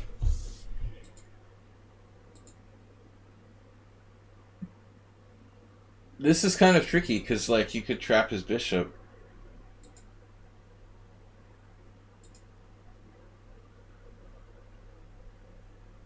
So he has to calculate what happens if like bishop g4 f3. I would need some time to work this out. you know, maybe 95 or something, you have, maybe you have a really strong attack. I mean, he has a really strong attack here. I gotta remember who I'm talking to. I'm not talking to the player. Schieberspieler is here. He's playing white. The game was submitted by black. It looks like a pretty dangerous position, honestly. Computer said this is a draw. Wow. And maybe he has h4 immediately. You have to calculate. I'm beyond calculating tonight. Friday night, I resign from calculating. I'm playing on intuition. So did this happen? No. You played King H2. He blundered. He just blundered. Now he had to sack a piece. So Schieberspieler is down a piece for 3 pawns. What is it? It's actually only 2 pawns. Wow. You're losing the piece back with f5, though. Ooh. So he didn't really blunder. I get it. Takes, check, and he gets the piece back. I follow. Naturally, the queen trade.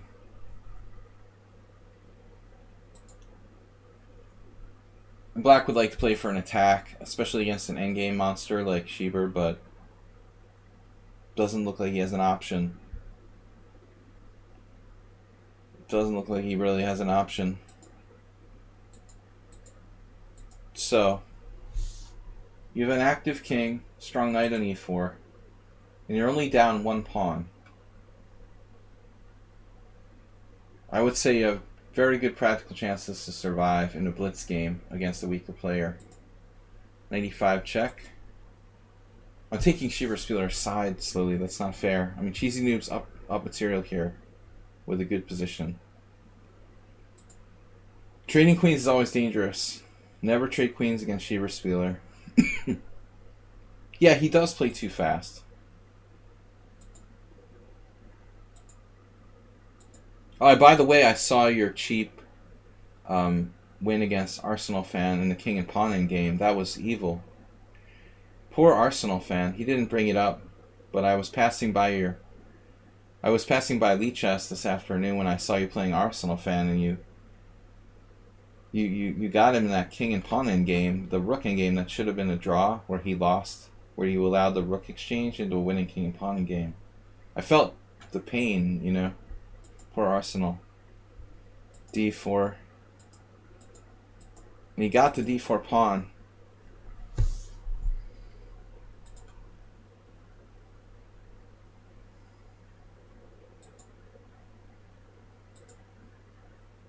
What happened?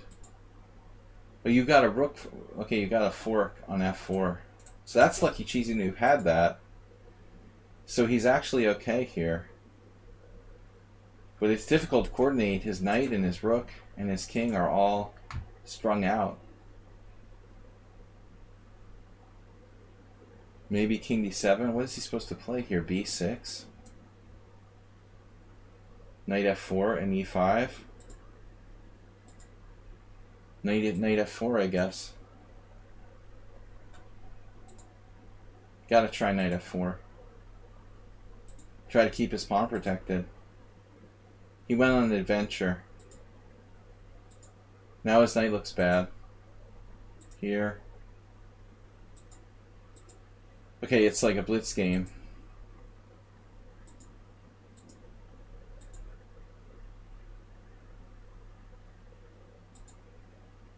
And he hangs his a pawn. Crunch. Thank you, can I have another? Still, it looks like black's alright. No way he should lose. And that's it. I mean, that's surrounding that pawn. Now you've got f5 97 check. But you didn't even bother. So here, at least you could play like f5 and try for the fork. But instead, I guess in blitz, oh, you were down to no time. You were down to no time. And then he just, like, plays b4. Gotta take this f-pawn. The f-pawn is the killer. Totally take the F pawn here. The double B pawns aren't going anywhere. That's a passed pawn. I mean, I want to take the F pawn. Always. 100%. It's the only danger. These pawns can't hurt you. You know, you got to take the F pawn. Didn't take the F pawn. Oh my god. That was his final mistake, probably. Oof. See? Always take the F pawn. Didn't take it. Alright guys, poor Cheesy Noob. Gotta take the F pawn. Anyway, these are not passed pawns. That is a passed pawn, and it's a dangerous weapon in the hands of a good player. So Arsenal. Cheesy Noob's done. Angry. Our last angry subscriber submission for today. I would say good game, Cheesy Noob. A good game, Sheba Spieler, but both of you made lots of mistakes in that one. Alright. Sheba Spieler is still a work in progress on the e4 with white. I find the Scandinavian actually kind of difficult. There's so many different variations. Angry Dragoon. So last game, really weird game that I feel like I made some really, I'm saying really and he's saying really weird game that I feel like I made some poor positional mistakes. Not sure where the source of the problem was. My assumption is c5. Also was in some time trouble toward the end. So angry is white. What did I do? White. d4. It's a Catalan with c6. And I've been playing this too, but I don't know. Whoa. Yeah, I mean, it's a little similar to the Stonewall. It's a different story here, though. I mean, black really can take the pawn. Schieberspieler will take this pawn as fast as he can. If black's pawn's on f5, move 11, it's a different story.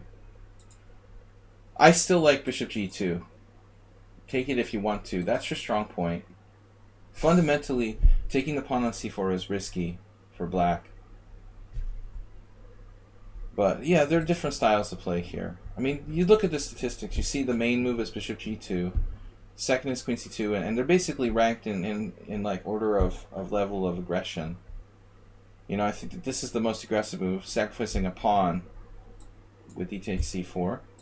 This is like more aggressive than knight on bd2, putting the queen there. This is the most solid move, just protecting your pawn with the knight. But now black won't take. He doesn't want to help you. And white is reduced to a rather quiet setup based on something like b3, bishop b2. Here is a strange move for me. I mean, clearly he wants to take your pawn. But I mean, that's his good bishop. Honestly. You could even play bishop g2. Yeah, c5 is not good. It's not an option. It's possible even b3 is a move. Allowing this. I mean, I'm just on a wild goose chase here, but how bad is this? I like this better than c5.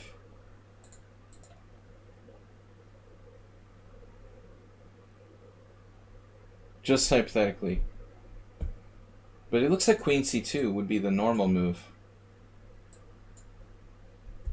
This bishop isn't really properly placed on b4. He needs that bishop. He doesn't want to give it up because all of his dark squares will be weak for the rest of the game if he trades it. So it's basically a bluff. Bishop g2 is also okay, going back into gambit mode. His bishop b4 cancels out your passive knight d2. But this is a terrible move, c5. I mean, you take the pressure off the center, and he's got breaks with e5 later on. It is a very weird move. Definitely agree. Not a good idea.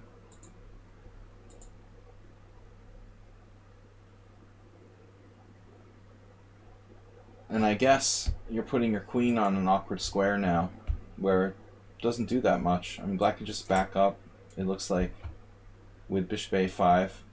He's perfectly fine. So I think you're almost like kind of compounding your problems. Although it's not easy to play, I would just try to develop normally if I could. Maybe a3, actually. I mean, having played c5, why don't we play a3 now?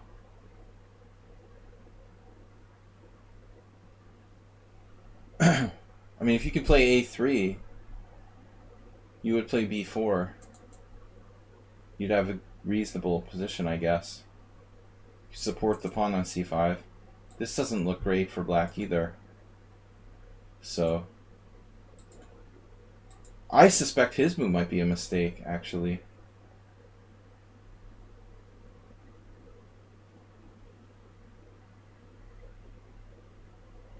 Wonder what is the best move for black here.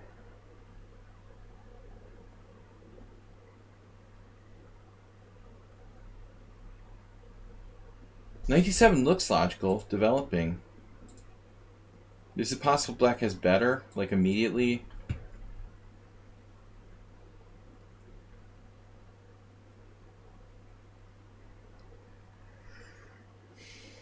I'm just not sure.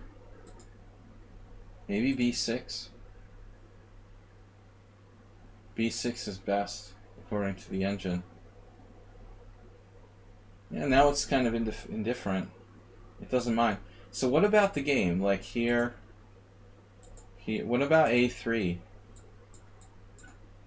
See, this is the best chance. You can support your pawns at least here.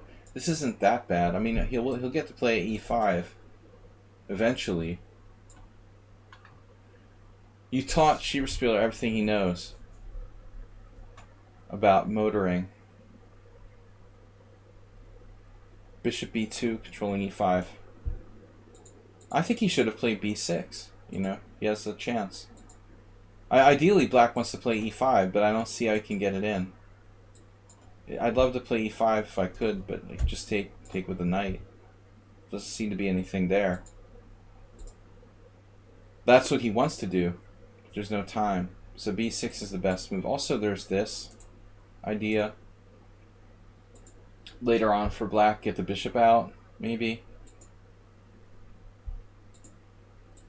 So this is compounding your problems. Now your queen is misplaced. In addition to the fact that you've played c5, sort of without any real point, you know. And then this takes away his retreat square, so that's just a blunder. He has to play bishop a5 and come back. He played a5. So now a3, obviously. Takes. He can play a4 at least and freeze your queenside pawns.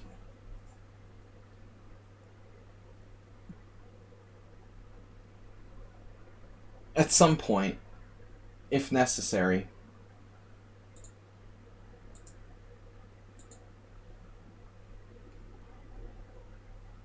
I'm not sure what black should do.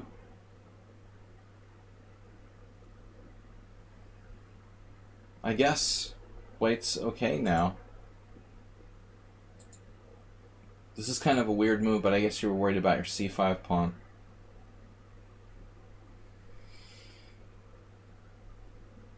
Yeah, I suppose 94 is actually pretty good.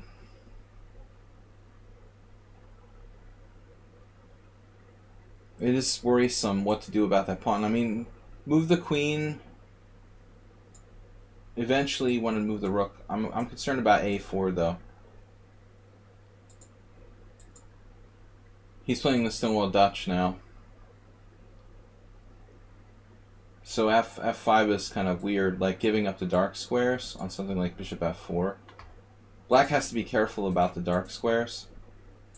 I'm not sure that's a good idea. Not my plan. Silicone Boobs, welcome back to our 10-hour stream. The continuation. Seen Bob lately? A4. Alright. Yeah, a4 shutting down the b4 advance. That seems right. And then h6 supporting the g5, f5 type of stuff on the king side. But, I mean, black doesn't have his dark square bishop. I didn't mention it, but what about this queen move? I mean, where should we put the queen? Should we put it here? Should we put it on c2? Is e3 the right square? I mean, this seems like kind of a weird square to put the queen on. Like, I understand you control these squares, but you're also blocking your e-pawn, putting your queen in kind of an exposed position. So I'm not sure. It does stop g5, though. a4, castles, h6, stopping that. Tournament, no. No. I'm out of here. We're done. Our 10-hour stream. Back on Sunday. h6, knight h4. This is a good idea to move the knight so you can kick the bishop out. I mean, kick the knight out of e4, but I'm not sure we're safe. Do we have this square? I feel better about knight e1, actually. If you must move the knight, which you probably should, you could also try something like bishop e4 temporarily, bishop here temporarily, but I think this seems like the right idea.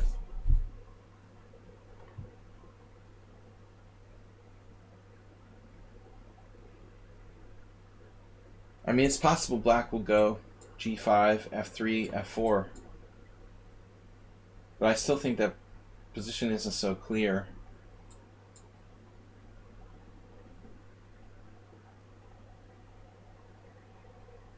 I'm not really sure what's happening.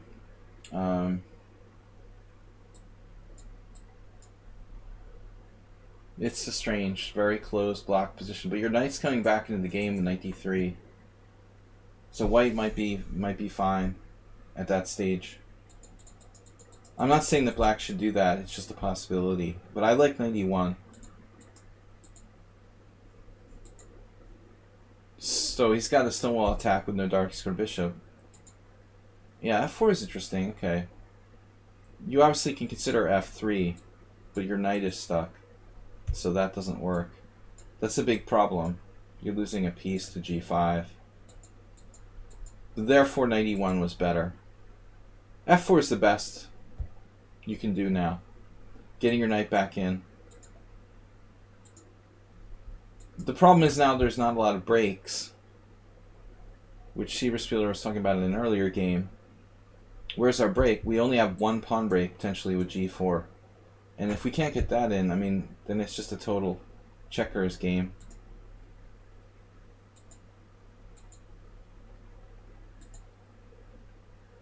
Yeah, I mean, it seems strange like your knight shouldn't go back to h4. But I don't know. You had to do something. I guess bishop e1.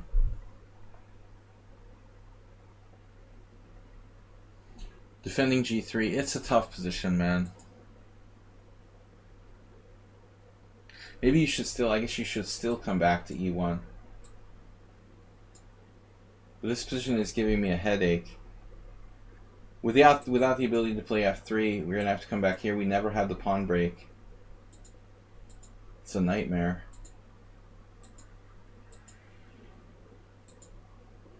And now g5, and you lose a piece. Not quite.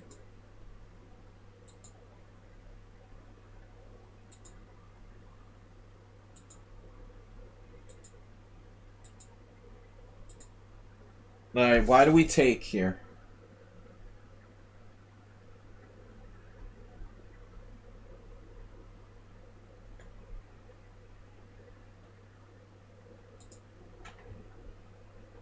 I think we want to just play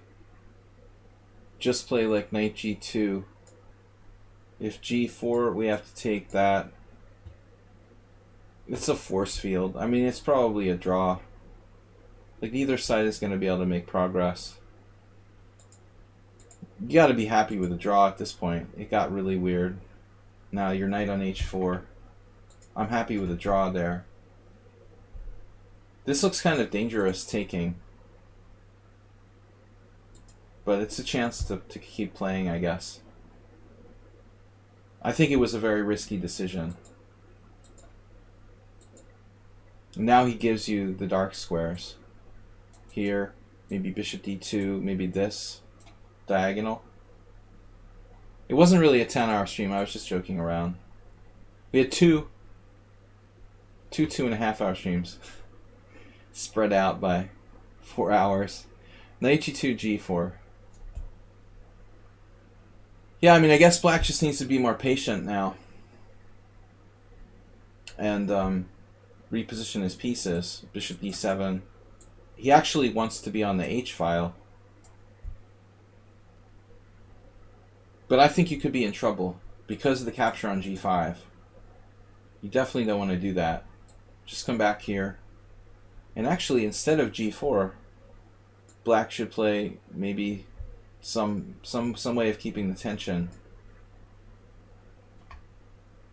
I tricked everybody with a 10-hour stream.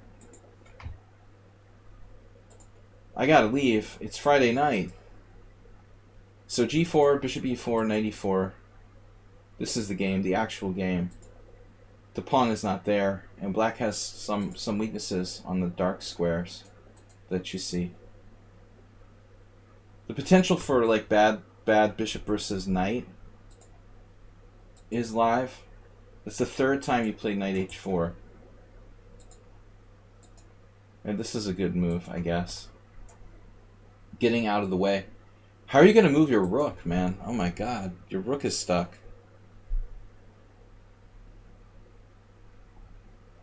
So even now, like, white doesn't have anything. Black has a break with e5, actually. You can play b3. You'll have to play b3. You tried to filter in on the dark squares. Interesting. Here. I don't think you could find a more complicated game. I can't do another Stonewall Dutch on the same stream. The Stonewall Dutches are going to kill me.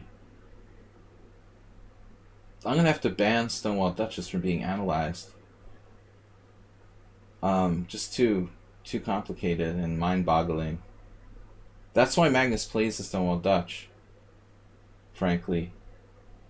Because it's like closed and brutal and locked up and hard to do anything. And people just get tired. Now, e3, and your rook has some squares, but you blocked your own bishop. Your bishop is now... Both sides have pawn-like bad bishops. It's kind of funny. You almost, like, gotta be happy to get it to a5. Damn. That's just a miracle. That was cool. But it was, like, unnecessary, right? I mean, you could have just played bishop d2 directly. e3 was actually a bad move. You don't really derive any benefit from e3. In a sense. Like, what does that do? I mean, it gives your rook lateral mobility. You could play h3 and bring your rook to h2. But it also hurts you because it cuts your queen off from, like, backward movement. It's really funny. e3, move 29. How often do you play e3 on move 29? And now you get away. And this is a huge moment in the game. That's like almost winning a piece. Getting that piece in the game. How is black going to do the same? Like, is that going to come into the game? That's huge. If that bishop gets to e5, it's like winning the lottery.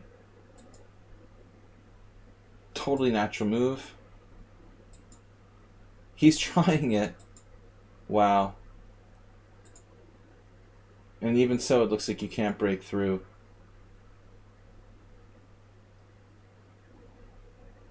Even after, like, getting that bishop to its optimal square.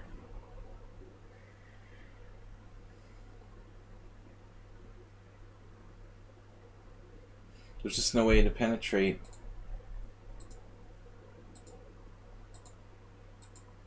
So basically it's a draw.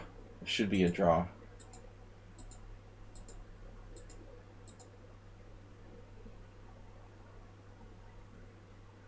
So he lets you trade queens and play bishop f4 and trade for his good knight for your bad bishop. And you didn't do it.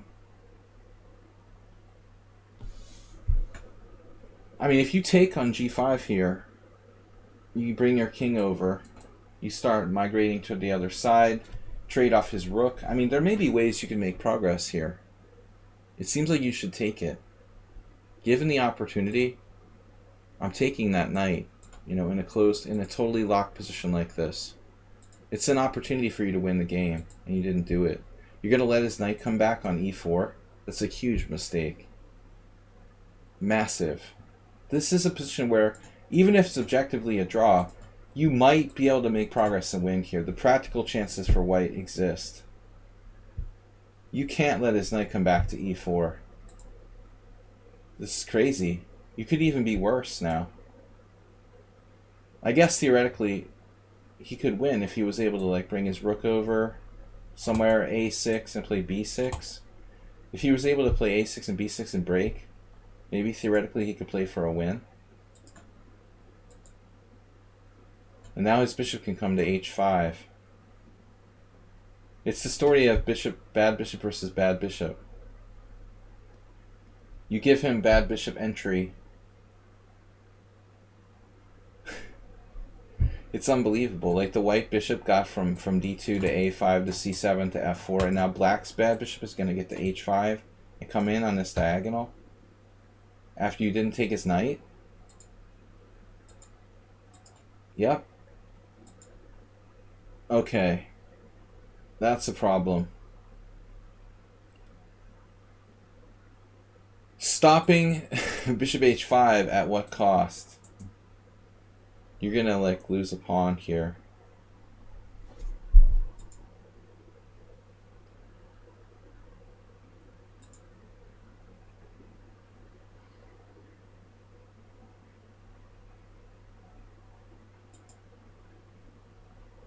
Yeah, there's nothing you can do. So at this point, you just have to like live with bishop.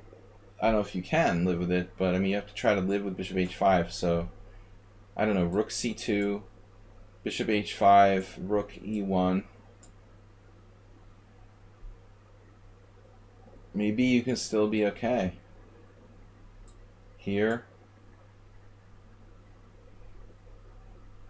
It looks really ugly. Honestly.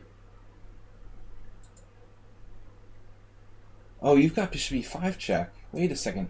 How long was that there? Are you serious? You know, I knew there was something weird. I wanted to put the rook here. In general, you always, you know, put your rook on a square opposite the bishop. So he had to play rook h7, and you both missed it. On rook h8, you could have played this right away. Okay, it's not game over, but I mean, you're winning that exchange. Maybe even bishop h5. No, this isn't that clear. Maybe you can survive. Wow, it's a draw according to the engine. Bishop h5 is a huge move for black. I found that without the engine. At this hour. But I mean, that is a huge blind spot. I mean, you got to defend the color complex. Rook h7. So here, here, here, here, and you just lose. You just lose a piece. This isn't enough to save you. Wow. Check.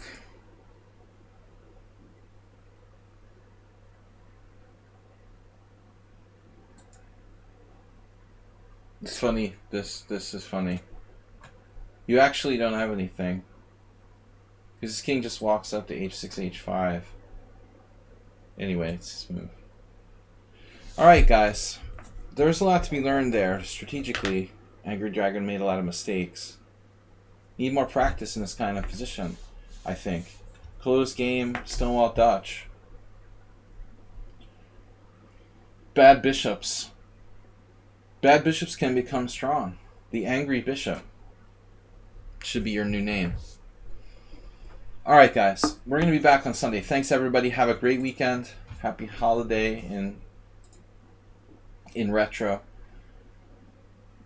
I will see you all on Sunday. Uber driver, take care. Move 11. Everybody, have a great weekend. My pleasure to go over these games with you. Check out Cheaper Spieler when he streams as well. We'll see you guys all on Sunday for 2 streams. Later, guys. Bye-bye.